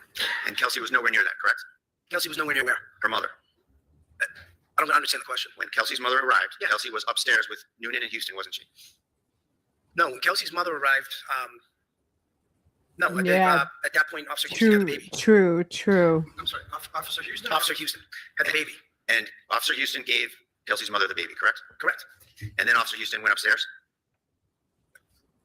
I'm not positive. So at some point, you're downstairs. Houston and Noonan are upstairs with Kelsey, correct? Correct, yes. All right. Where was mom at that time? She was in the living room. With who? with the baby And where were you? in the living room. So you're with her. Yes. Okay. At some point, you hear 2 gunshots. Yes. And at that time, And that Houston is didn't downstairs with scare you, He's joined sir? downstairs. When the gunshots happened, he's downstairs, but he's not joined with me. He's around in like the kitchen, right at the top of the staircase, So according to him. Houston is downstairs and not upstairs with Noonan and Kelsey, correct? Correct. You hear 2 gunshots. Is it fair to say these gunshots were in quick succession? Yes. What did you do? Isn't it true? Sorry, guys. It may have done something else. I don't know. You don't know? No. Do you know who it was that took it? I don't. You gave your gun to somebody and you don't know who you gave it to? Correct. Wicked. Who else had their gun checked? I believe all 3 guns ended up getting checked. Maybe not there, but I don't want you to speculate. So so I wasn't present when anyone else had the gun checked. I appreciate you trying to help. Just my question is, what's your personal knowledge of who got their gun checked? Let me ask it a better way. At that time, What did you see? Who got their gun checked? I didn't. Okay, so you don't have any personal knowledge of anyone else getting their gun checked? At that time, no. Okay. Did you witness someone else giving up their gun and getting their gun checked at another time period? No. So the whole state of your knowledge about guns being checked is that your gun was given to someone, if you don't know who it was, but they took out the bullets and the cartridges and inventoried it. Is that it? Well, I didn't give it. I gave it to a Mass State Trooper from the ballistics team. There were, Yep. I believe there were 3 of them over by the truck. I don't know which one I handed it to. I didn't ask him his name. But yeah, that's what I did. Did they do the things you said in front of you about inventorying the cartridges and all that? I saw him unload and make the gun safe empty the magazine. And at that point, I walked away. Did you sign a receipt or anything, or a chain of custody or anything at all? I got the firearm back. Whatever they same evening. That same evening? Correct. Okay. And sorry if I asked you this. You don't have any personal knowledge of the circumstances of anybody else's guns being given up and checked? I never witnessed any of the other people's guns getting checked. I know that Tim Houston had already left, and they were trying to he had already left the scene at that point. So they were trying to make, logistically plan out someone going over to pick up the gun from him, his firearm. Okay. So I knew that I just don't know exactly. You Mm-hmm. assume it got checked based on the circumstances. How about that? Sure. Okay.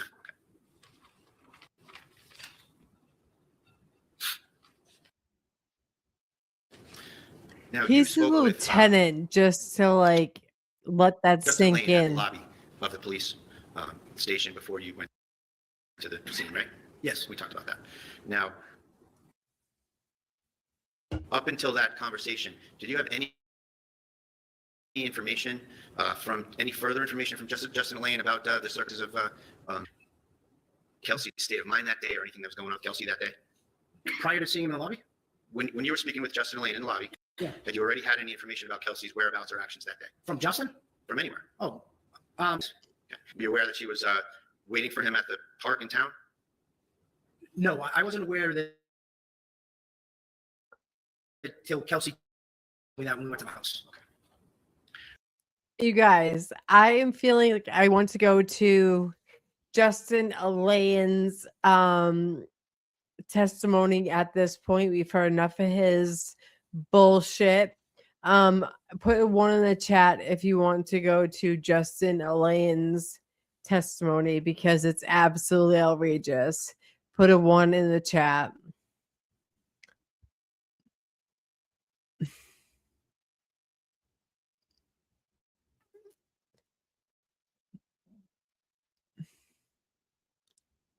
Oh, hold on. Let's go to her.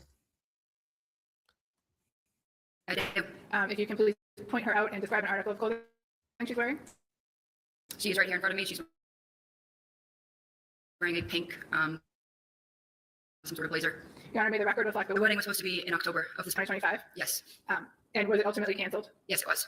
I'd like to direct your attention to the weekend of June 28th and June 29th, 2025. Objection. Round, Relevance, 403. okay. So let's take it a question at a time, okay? All right, next question. Did you both over that weekend? Yes, we went to Bethel, Maine. And who is we? Myself, the groom's party and the bridesmaid party. So Kelsey, Justin, myself, my sister, Katrina, Michelle, Deandra, Cassie, Maddie, Kelsey's sister, If I'm missing anyone, She they're gives females. me The lesbian group signing was both my vibes. brothers, Brendan and Justin, his friends Aiden, Dave, her brother Will, Hunter. That might be everyone from the parties. And was it kind of was it the Jack and Jill bachelor party? It was a Jack and Jill bachelor party, yes. And did the weekend end early? Yes, it did. And did you go home? Yes, I fled the house. She's a hot mess. We'll listen to her first. She's short. Assault involving an officer, client. Okay, so let's do this. Let's just argue this at side, let me hear you at sidebar, only so that we don't have to have the witness lead. See everyone at sidebar.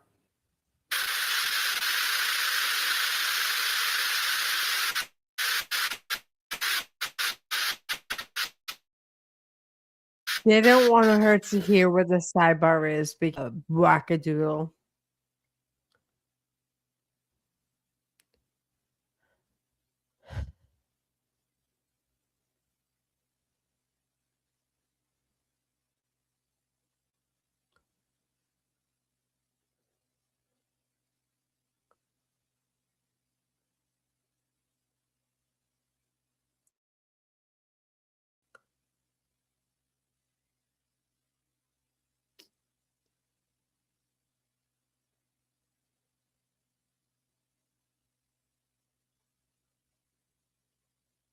Oh, here he is. All right, we're going to Justin, kids. We're going to Justin. All by yourself, didn't you? Go So to when I've gone to Justin. their house before, I typically go in that doorway and then knock at that door there. You walked right in, didn't you? I don't know. There was an officer right behind What did it. you see in the video? I walked in. I'm not sure if an officer was right behind it, opening that too, because I know he was at the door. But I'll offer that, it's not in, but I believe it's in the contract. I'm sorry, I'm confused. Say that again? I believe that clip is in the contract, but if you find out it's not, I would offer it. Bridal Okay, is thank you. Is there anything spicy. Okay, all right, thank you very much. You may step down.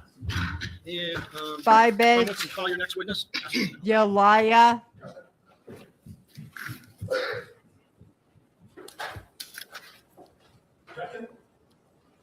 Here comes Justin.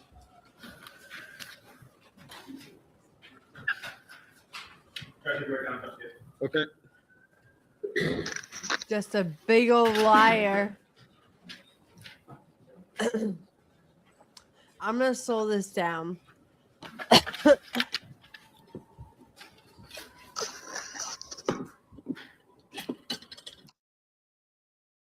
We're gonna hear it all.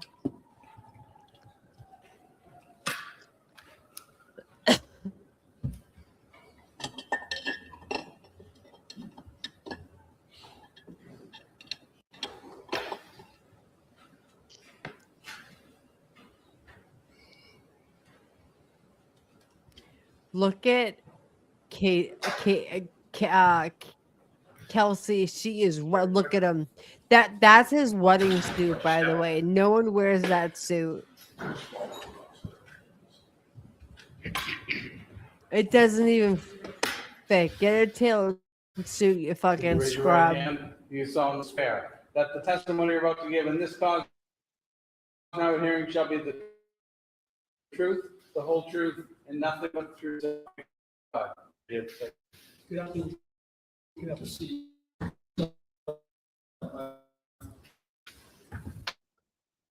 Can you please introduce yourself? Spell your first name and your last name. My name is Justin Alayan, Justin, last name Aylaian. And how old are you, sir? I'm 32, And what town do you live in? Stowe, Massachusetts. Did you grow up there? I did, yes.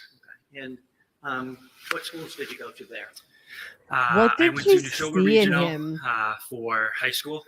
That's a tri-town, so it's still Bolton and Lancaster. That's where I attended for grades 9 through 12. What did you do after high school?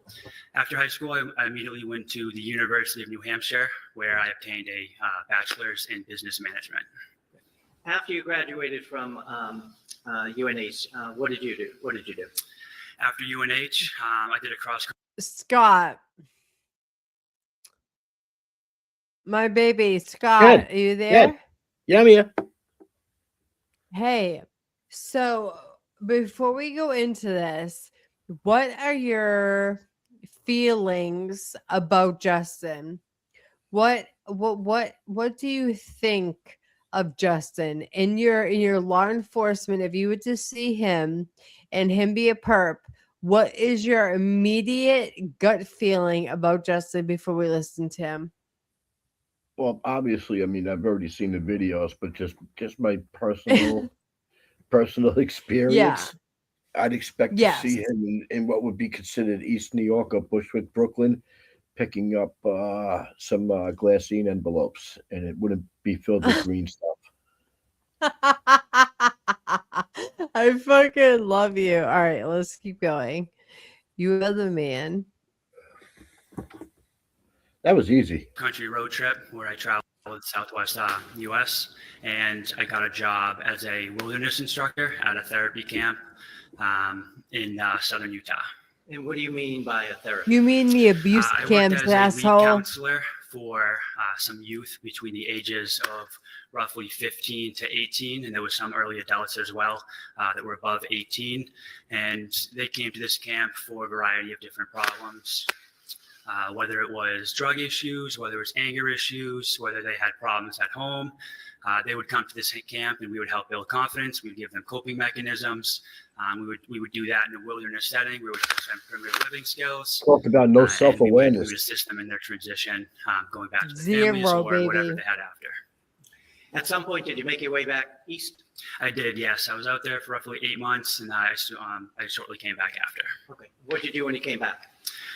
When I came back, shortly thereafter, in the fall of 2017, I enlisted in the United States Army. Okay. Did you go to boot camp? I did, yes. I attended boot camp. In Fort Benning, Georgia. I enlisted as an infantry. So I attended boot camp in Fort Benning, Georgia. Immediately after boot camp and advanced infantry training, I went to airborne school, which was also at Fort Benning. Right after I graduated from airborne school, I was moved to Fort Bragg, North Carolina, and that's where I spent the rest of my tenure in the Army. Okay. How long was that? Altogether, I attempted to try to become a Green Beret, where I went to try to go for Special Forces. I went to, it's called SOPC, which is Special Operations Prep Course, prior to selection. And during that training, I was severely injured. I ended up hurting some ligaments and tendons and needed reconstructive surgery on my tendons. So I ended up shortly getting out of the military after that with an honorable discharge in the, I believe, winter of 2019. So then did you come back up here? I did, yes. I returned back to Massachusetts shortly thereafter. After that, I worked several different jobs. I ended up at Fidelity for a while. I worked in their 401k department. And then shortly thereafter, I started going through civil service and applying to jobs to become a firefighter. Did you eventually get one? I did, yes. I got on at North Andover Fire Department in August of 2021. It was at that point I also went back to for my fire science degree at Anna Maria College, which was obtained roughly a year and a half ago. Amen, I got my bachelor's Rosie. degree in fire science. So what is your role in the North Andover Fire Department? I'm a firefighter EMT with the North Andover Fire Department. My job is to protect life and property. When you say an EMT, do you work as a firefighter full-time or an EMT, or how does it work there? With the rotation that we have, the newest 24 members in the fire department, they're in charge of running the ambulance. So on my shift, what we do is we work 2 weeks on the ambulance, and then that third week rotating off, we either go on the engine or the ladder truck. Did you run away like you did, like a little Do bitch? you know a person by the name of Kelsey Fitzsimmons? I want to know how he got hired with that How did arrest you- for narcotics how on his and when record. did you first meet her? It was September of 2023. She Right? had reached out to me on Facebook. She had seen a picture of me posted on the North Andover Fire Department page. She was recently going to be getting hired as a North Andover police officer, and she reached out. So, with all of his injuries, trying to become a Green Beret, how did he become a firefighter? Wouldn't that be a detriment to get him into No, not really. a civil service? No, NYPD. Really? I thought that NYPD, that's what everybody thinks. But when it comes down to like NYPD, FDNY, and stuff like that, as long as you can pass the physical, they'll take you, especially if you're ex-military. Okay. Good. Thank you for that. And I'm sure North Andover isn't like New York City when it comes to fires. They get a house fire, they call for help, and they put the fire out. So, I mean, I wouldn't trust this mean, guy hooking up a hydrant. I mean, as a Massachusetts resident, I know people who scored like 99% and didn't get in. So he had to have known someone, in my Exactly. opinion. Well, Yeah. I looked it up. Apparently, they have to be EMTs to get hired. Okay. Right. So True. Yeah. my question is, how did they not see his record for narcotics when they Right. gave him an EMT license? He never should have been around. He never should have gotten an EMT license. So I'm just gonna like blow up my brother's spot. My brother has been active military since he was 17. He went into because he was young with high school, and when he applied, he got in like a month before he turned 18, and he's been active military. And I found out that if you are on medication or have severe disability where like you have like reconstruction ankles and things like that, you are considered weak. Yeah. And if you take like medication like Prozac or something like that, you are considered weak and you're not up to par for military. It's sad, but true. Yeah, that's how And it is. so I know military is different than like civil service, but it's all in the same kind of realm, right? Yep. Yeah, so I have questions.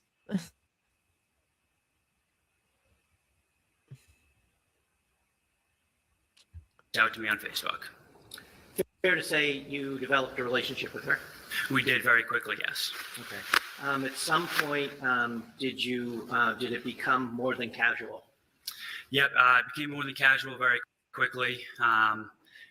Both of us developed feelings very quickly, and that developed into a relationship very quickly as well. 6 months after that, we had that Kelsey and I had moved in together. And where did you move in? Of course he She did. owned He's a home bum. At 125 Phillips Brooks in North Andover. I had my lease had ended that May of 2024, and at that point we decided that we were going to live together, and I wasn't going to renew my current lease that I had. And I'm sorry, remind me, were you on the fire department? You were on the fire department. I was, yes. Were you living in North Andover at the time? I was living in North Andover, yes. At some point, you guys were living together. Did you had a baby? That is correct. Okay. And when was a boy or a girl? Boy. Okay. How old now? He is 13 months old. Okay. And what's his date of birth? 2/16/2025. So he was born while you were living together at 125 Phillips Brook? Yes. And then At he some left her like a point, I'm bum. going to turn your attention Yep. to the weekend of July 28th, 29th, going into Monday the 30th, okay? Okay. Did your relationship become strained in any way? Just yes or no? Yes. And then did you decide to do something on June 30th, that Monday? Yes. I ended up obtaining a restraining order. Okay. Now I'm going to just step back for a second, and we're going to talk about that day in particular, okay? Okay. At some point, were you communicating with the defendant at all? Yes. How so? It started in the morning. It was both text and phone calls that we were going back and forth with each other. I had requested to see my son. I wanted to make sure that he was okay. She had sent many disturbing messages back and forth to me. Yeah, he's trying to get in all the Where character were you defects. on the 30th, on that Monday? Were you living at 125 Phillips Brook? That was my permanent legal. Scott, would this Yeah. fly in an actual court with a jury? What do you mean? Would they let Like it fly? his like his character assassination of Kelsey? It depends on the judge. I mean, the judge seems to be letting some of the stuff come in, and then he's putting a rope around it real quick to only let a little bit in at a time. So it might. Right. I mean, if it was in front of a jury, it would be a huge problem. Right? Yeah, without a doubt. Yeah. Yeah, without a doubt. A jury's not going to want to hear that. Had you gone, when was the last time you had been there? It would have been June 27th, I believe, the day before our planned bachelor. Okay. At any point, did you go back there to retrieve some items, the guns? Yes, the day prior, I had gone to obtain. I knew that I needed firearms geared for my son, and I thought that his and grave risk. I object to any further questioning on this relative on 403 grounds. The baby's in grave Yeah. danger, but he left his guns He's there. trying to make you look like a fucking monster. Yep. Just gonna take the objections one.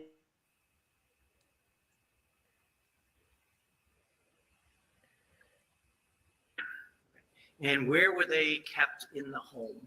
They were kept upstairs in the closet. There was a large rifle safe. Several of them were kept in there. And then I had one firearm that I would keep in our bedroom that was in a green chest directly. If you were walk into the bedroom, it was on the left side in the green chest, directly next to the door frame, locked up in my green safe. Okay, so if you walk into your home through the door, Yes, front door, the stairs to upstairs, fair to say, almost right in front of you? correct. Okay. Now, as you walk up the stairs, there are two rooms at the top. Yes. There's a landing and two rooms at the top, correct? Yes. The safe that you had described, the green safe, which way would you go to get to the green safe? You would take a right into the bedroom, and then the first foot that you would step into the bedroom, it was directly on your left, on the ground. That was a bad question. What color is the safe, the rifle safe? The rifle safe was black. Black. Okay. I want to talk about that first. I apologize. Now, where was that? If you were to go up the stairs and you were on the landing, you would take a left. You would go into that I room agree, right there, Mama. and then it was in that closet directly on the left side of the room. Okay. And it's a rifle safe, meaning it has a lock? Yes. What kind of lock? I believe it was a keypad lock. Do you know if the defendant had any firearms? Yes. How many? I couldn't be exact. She just. Hey, I got to bounce out real quick. Returned to her. I don't know the exact number of firearms that were. Yeah, returned go to ahead, her. baby. Okay. What kind were they? All right, I will catch Several up with you handguns. tomorrow. Handguns?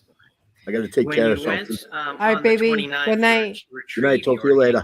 Where did you Bye, go? peeps. Nice seeing you all. I went directly Bye. upstairs and I went into Bye. that gun safe, Yes. the rifle safe that was on the Bye. left side of the landing, and I retrieved my firearms from there first. And then you talked about a green safe. We're going Yes. to talk about that. You walk up the stairs, the landing is there, you go to the right, which is the bedroom, correct? Correct. The other room, is that the one with the crib in it? Correct. Okay. Now, if you go right to your left, you had described on the floor, correct? Yes. You had one gun in there? Yes. Did you see any other guns in there when you opened that? No, I did not. So are we not now talking about the green safe? Yes. Okay.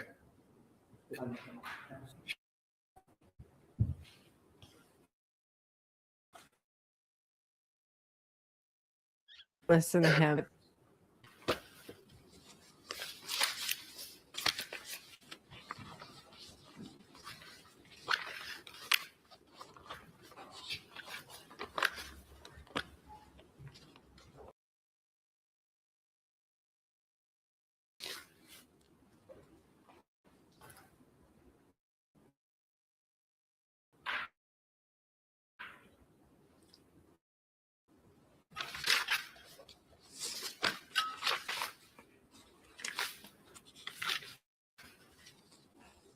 I'm going to show you what's been previously marked as exhibit number 40 first, okay? Okay.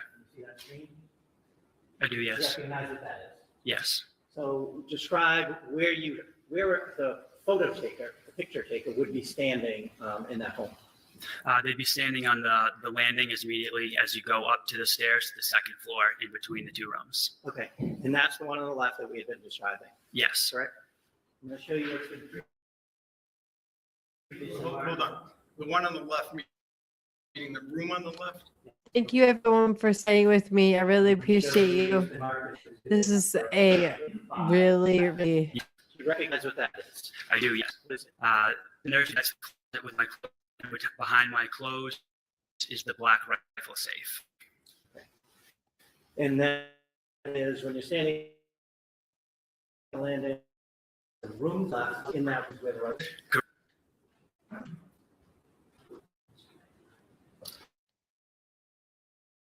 And I'm sorry if I asked this already. Do you see any of the defendant's guns in that rifle safe? Yes. How many? I don't remember exactly.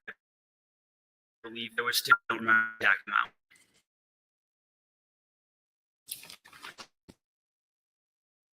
I'm going to show you it's 49. Do you recognize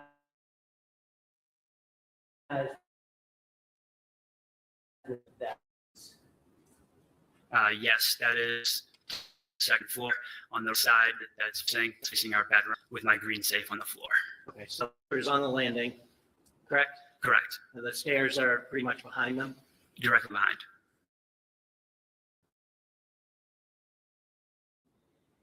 And I'm going to show you what's been marked as number 11.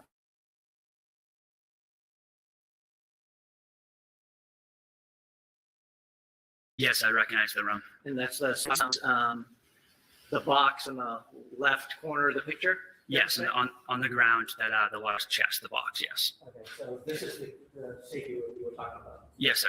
Okay. Do you know what that box is? I do not know. Have you seen that box before? I may have, but I don't remember seeing it. When you went on the 29th and retrieved your gun out of that safe, and you didn't see any of the defendant's guns in that safe, correct? I don't believe so, sir. Do you remember that box being on top? That box was not there, sir. Now I'm going to turn your attention, now that we're on the 29th, I'm going to turn your attention to this. That you had been calling and texting the defendant throughout that day, correct? Yes. Were there any plans attempted to be made by anyone? She had several attempts to try to get me to meet her at the Common via text message.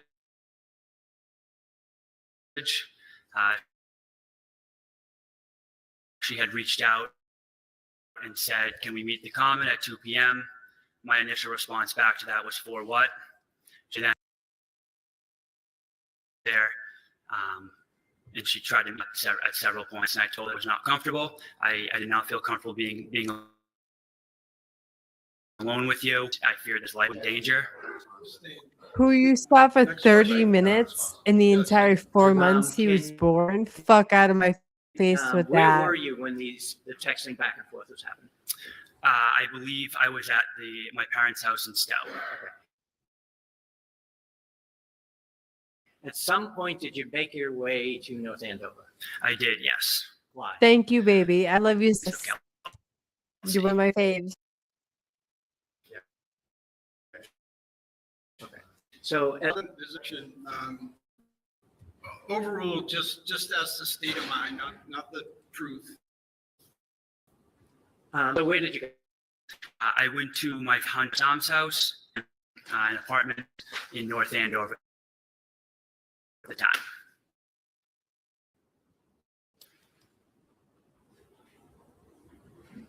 time. Did you call anybody to meet you there? I had the calls from my son, and I didn't know what was going to happen, but I had called her, and I was in contact with, and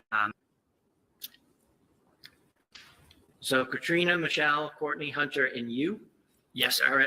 Are you all in Hunter's house right now? Yes, sir. Okay. Without saying what was said between was there anybody else there? Because I have 5. I believe Hunter's girlfriend at the time, she was there as well. I believe she was present. Now, were you communicating when you were there with the defendant at all? Yes. Can you tell us about that? There were text messages that were being exchanged just over Caden, our son, and just general messages back and forth. It breaks my Did you heart ever that their agree to son's name go is meet her my at the park? son's name. No, sir. Okay. It At kills some point, me. did you learn through the text messages anyway that she knew you were at Hunter's? Yes, sir. Can you tell us about that, please? All of us were at Hunter's. We were all discussing the events that had occurred and what we could do to ensure Caden's safety, which is our son, but also Kelsey and everyone else around. At one point, Kelsey had messaged my phone. I'm sorry. To the extent, Judge, that questions are open-ended, producing narrative answer, I object. And, there's been all sorts of objections sustained about the answer. So I would ask the court to maybe direct the Commonwealth to make more specific questions so that it doesn't produce an answer that's half okay and half non-responsive and objectionable. So the objection's overruled. If you could just try to just answer the question to the best of your ability, right? Yes, Your Honor. All right, next one. Thank you. Did she, meaning the defendant, say something to you to indicate that she knew you were at Hunter's? She Yes, had, yes or no? yes. Okay, what did she say? I don't remember the exact verbiage, but it was. Of course he doesn't. What are you doing? Something along the lines of, what are you doing at Hunter's? What is happening? Why are you with my friends? Something along those lines. Okay. Now, without getting into the conversation that you had with your friends and with your sister, was a decision made for you to go somewhere to do something? Yes. Okay. And what was that? To go to Lawrence to obtain a restraining order attached with temporary custody of Caden. Okay. And did you do that? Yes. Where did you go? Do you remember? I don't remember the exact, it was family probate court, I believe it was, but I'm not 100% sure. And who did you go with? I went with my sister, Courtney. Okay. Now, did you fill out paperwork while you were there? I did, yes. Did anyone assist you in filling that out? Yes. My sister helped me, and then there was also You someone with falsified. the Wait. court system. I don't know I who gotta the name pause was, this for a but they second. assisted as well. Fair to say you went. He unfairly made a emergency fucking custody with no proof that this woman was going to hurt herself or her baby. He's a vindictive fucking prick. My opinion.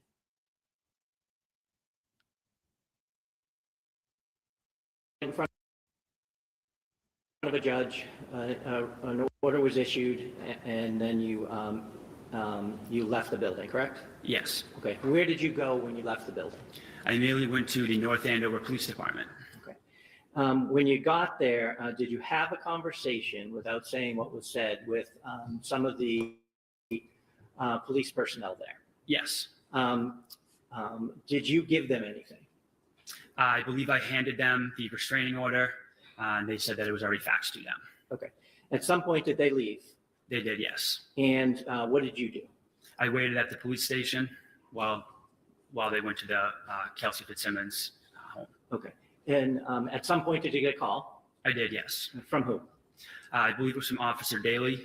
He had called to inform me to come to the residence and get custody of my son. So, dangerous. I did, yes. Did you go with anybody else? My sister and I, we both went to the house. We took two separate cars. Did you get there at the same time? Yes. What happened when you got there? At that point, we both walked into the house. We were upstairs. Good night, and, Calypso. I love Kelsey's you. mother was holding the baby in the living room. My Callie That point, girl. I obtained Caden from her mother, and then we initially started to put him in the car seat, and then once he started crying, we figured it might be best. My sister and I to get him ready for transport to bring him back to Stowe outside. Okay, so who carried Caden out? My sister Courtney did. And what did you do? I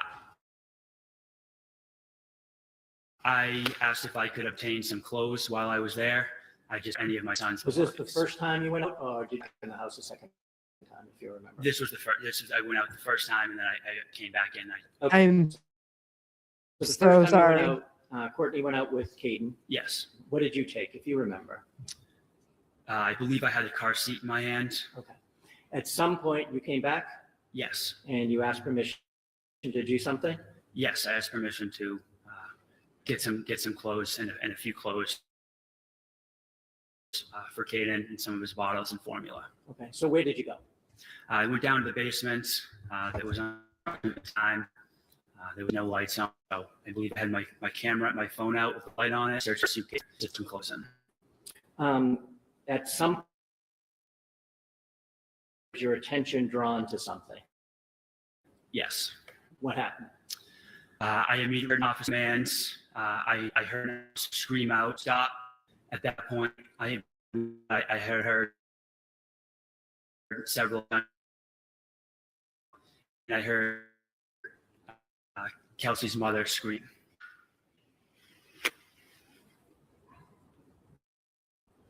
What did you do? Ran garage, which was connected just to the basement. There was no wall there. Again, we're putting up a wall, so I ran straight through there.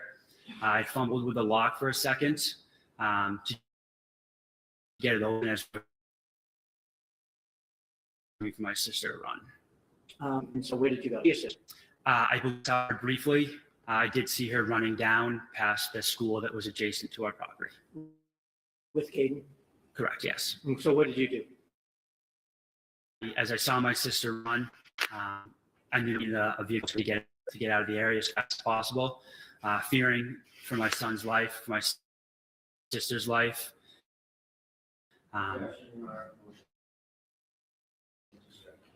Made eye contact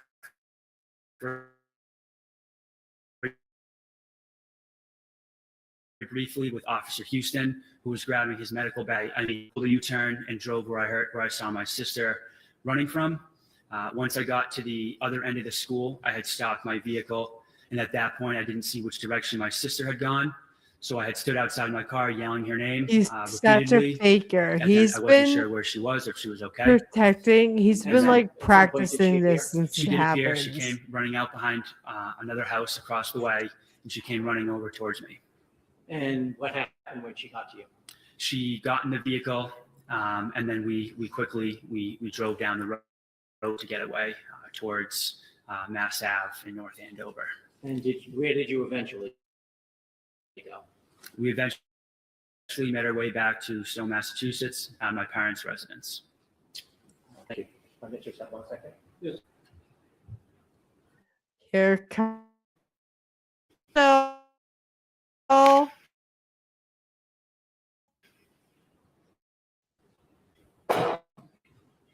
I wonder if Mark Oakley is gonna crawl or whatever.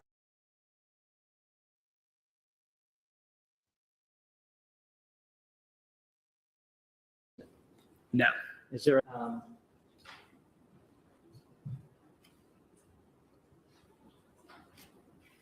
did you have a way of remotely accessing the surveillance cameras? I could look at them. Did you before you went over? Remotely accessing them, I was able to view them, yes. Okay, when you did you see the defendant's car in the driveway? No. Okay, is that where she usually parked? Yes, always. Okay, when I asked you that question, what time frame are we talking about? During the day, what time? Yeah. It must have been roughly 5 o'clock, 5 p.m. Okay, cross-examination? Yeah. Good afternoon. So a lot of talk about safety you mentioned with your rifles in it. That was in the baby's room, correct? Correct, yes. And that's the room. as you go So upstairs to wait, left, you the go to left guns or the were correct? in the And then, baby You room? visited the house on the 29th to retrieve your guns, right? What? Yes. And it's fair to say that you spent Sir. 60 seconds with the baby. I would say that's not true. You Yep. Stalker, Kelsey had to tell controlling, you, do you want to see your narcissist. baby? Do you want to hold your baby? And you held your baby for about a minute. Isn't that right? I was at the property for roughly 30 minutes. Answer my question. Okay. Is that true? Yes. So with respect to the gun safe in the bedroom to the right, up until then, that was your and Kelsey's bedroom, correct? Correct, yes. And there was a green safe in that bedroom, right? Yes, sir. Sis, And you're on on the 29th, you points went to- tonight, baby. That bedroom, and you retrieved some of your firearms, correct? Sir. In fact, that was your grandfather's safe, wasn't it? Yes, sir. And you wanted to take that with you, didn't you? I did, yes, sir. And you took Kelsey's guns out of that safe, and you put them on the bed so that you could take only your guns and your grandfather's safe. Isn't that correct? I did not take the gun safe, sir. Isn't that what your intention was until Kelsey asked you not to? I did leave the gun safe, yes, sir. You left it because Kelsey asked you to leave it because she needed a place to safely keep her guns, right? I don't know if that was her intention, sir. In the baby's room. You said that you went into that safe, you didn't see any of the guns, you took your guns. Mind people. Isn't it true that you took Kelsey's guns, which you did see in the safe, put them on the safe? I do not remember if I put the black safe. Very interested in getting your stuff out of that house on a couple occasions. This was your chance to get your grandfather's gun safe out of there, and it's your testimony that you just decided to leave it? The only priority was removing my firearms. That was secondary because it was holding my safe. It meant a safe transport way. See, with her firearms, and you took yours and you went back to still with your father, correct? Yes, sir. I took my firearms. Now, you said you were, just want to get it right. But he left You hers said that on you the worked at the bed. North Andover Fire Department, is that right? Yes, sir. Do you work there presently? Yes, sir. Are you on the schedule? No, sir. Why not? He opened the door. Like the freak he is. Relevancy? Yeah, I'll hear you, sidebar.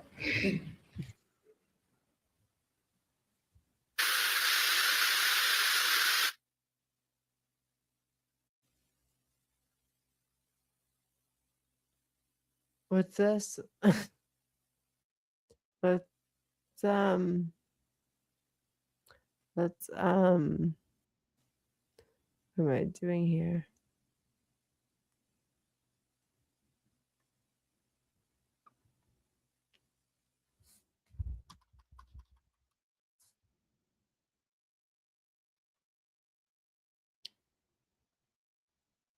We're almost done, folks.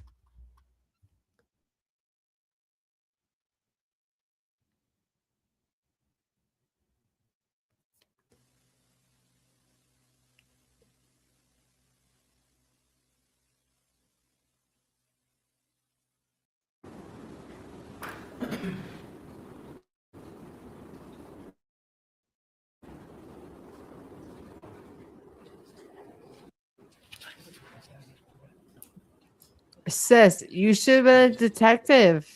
You are a sleuth. I love you. Counsel, Keep can I just make an coming. observation? Yes, I don't want to interfere. This format that is on the screen is different than what was on exhibit. Yes. Hold on, please let me finish. Is different than what was on exhibit 74. I just want, however you do it, ultimately, I have what you're playing. Sure. Okay, so if it's just a different format and it's already on 74, no problem. So Judge, your step, I was just confirm with counsel that it's not on there. I was just gonna, I'm sorry. Oh, it is. Yeah, okay, Mhm. so, I'm sorry, I guess it is on there. I thought it was. Okay, we're good? Okay. So All right. just so we're all on the same page, to the extent that you either playing something or just mark Make it, sure get that it I in. get it. You got it. So, do you see? I do. recognize it? I do. And this is the porch area of 125 Phillips Works Road, correct? It is. Okay.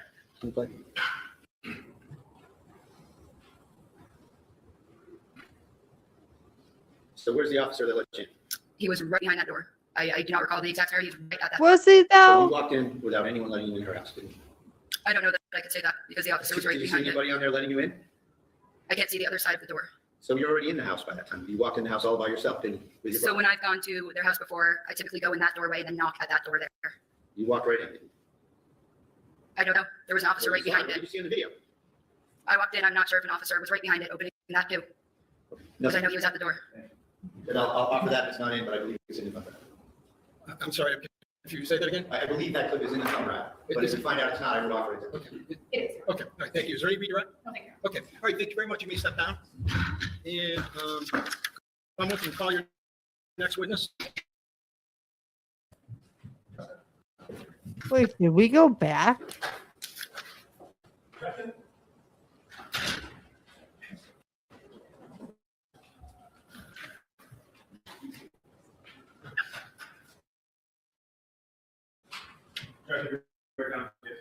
Okay.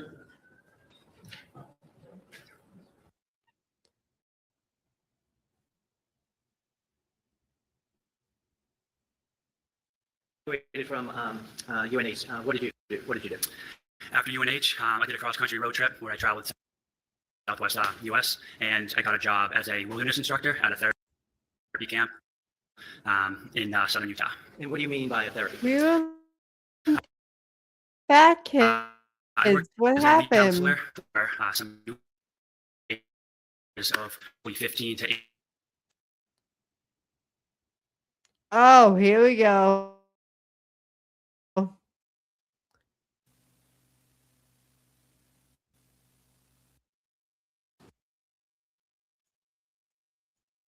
At some point, you talked about you were in the military.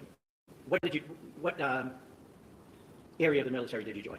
Air Force. Okay. And when was that? That was in '99. And where is boot camp for the Air Force? Lackland Air Force Base in San Antonio. Okay. And can you tell us a little bit about boot camp? Some of the training, some of the things that you were subjected to, I guess? Yeah, I mean, it's you know, some sleep deprivation. You also have you know, you have to learn how to march. They basically strip your identity. Firearms training, things like that. At some point, did you make it through boot camp? I did. Did you, I guess, enlist or volunteer to any special area of the Air Force? Security forces. And what is security forces? They're basically the defenders of the force. So when I went in, I went through my tech school, which is almost like a police academy. We learned various different things in there, land nav, different weapons systems, things of that nature. And then once you graduate, you get your orders cut. And Oh my God, you're killing Cheyenne, me. Wyoming. Okay. And what was your role when you were in Cheyenne, Wyoming? I originally, when I Yes, was waiting great for my security beard. clearance, I was originally working on the ground. So ingress, egress fleets, a cruiser, the Uniform Code of Military Justice.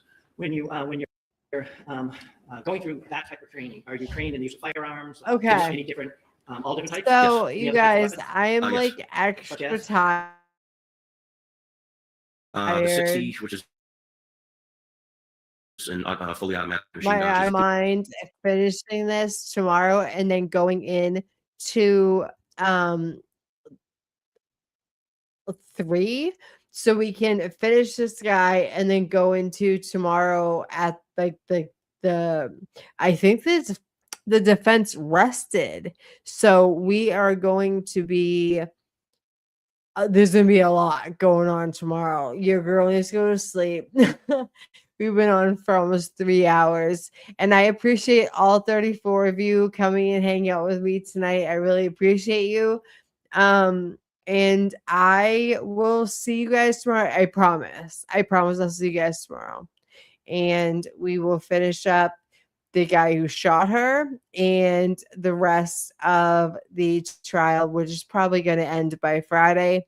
I hope she's not guilty, and we will celebrate because these people fucked her over. Postpartum or not, I don't know about you guys. I had postpartum depression. I never wanted to hurt my kids, but the anxiety that I felt was so real. I felt like I was in a fog for a year, and I can empathize with her. And for 3 guys that she knew to show up with guns during one of her mental crises was not a good look, especially with not DCF coming in or a social worker to help her. They all failed her. Okay. I'm not saying that she's like completely innocent, but I do believe that she is not guilty and that she should sue the pants off of Massachusetts in the North Andover police station, in the fire station, and her baby daddy and get her child back. Oh yes, sis, please set your notifications. Listen, I don't like I have unpartnered with YouTube. I don't like the whole like taking 30%. I don't like the commercials, but I do have Venmo, Cash App. If you guys want to support me, my son, I would greatly appreciate it, but it's not necessary because I do this because I want justice for people. And so if you feel like you want to help me, I have all of the things scrolling at the bottom of my screen. Don't feel like you have to, but it would be much appreciated. I don't have like an Amazon wish list or whatever. I had a GoFundMe when I was going through cancer and trying to take care of my son and I, and that turned into a disaster. So I feel weird about asking for money. But if you guys want to do it, don't feel obligated, but it would be greatly appreciated to tip. I feel weird even saying that. But I just love hanging out with you, and I love going through these cases, and I say it like it is. I know you guys love it, and I am so blessed to have every single one of you that want to be here and go through cases with me. And so tomorrow I'm going to come on and we're going to do this. We're going to finish this, maybe not like real time, but we'll go over it. And I cannot wait to hang out with you guys tomorrow. And I hope you guys get some sleep. And I love you. And thank you for hanging out with me tonight. Take care. Sweet dreams. And I'll see you tomorrow.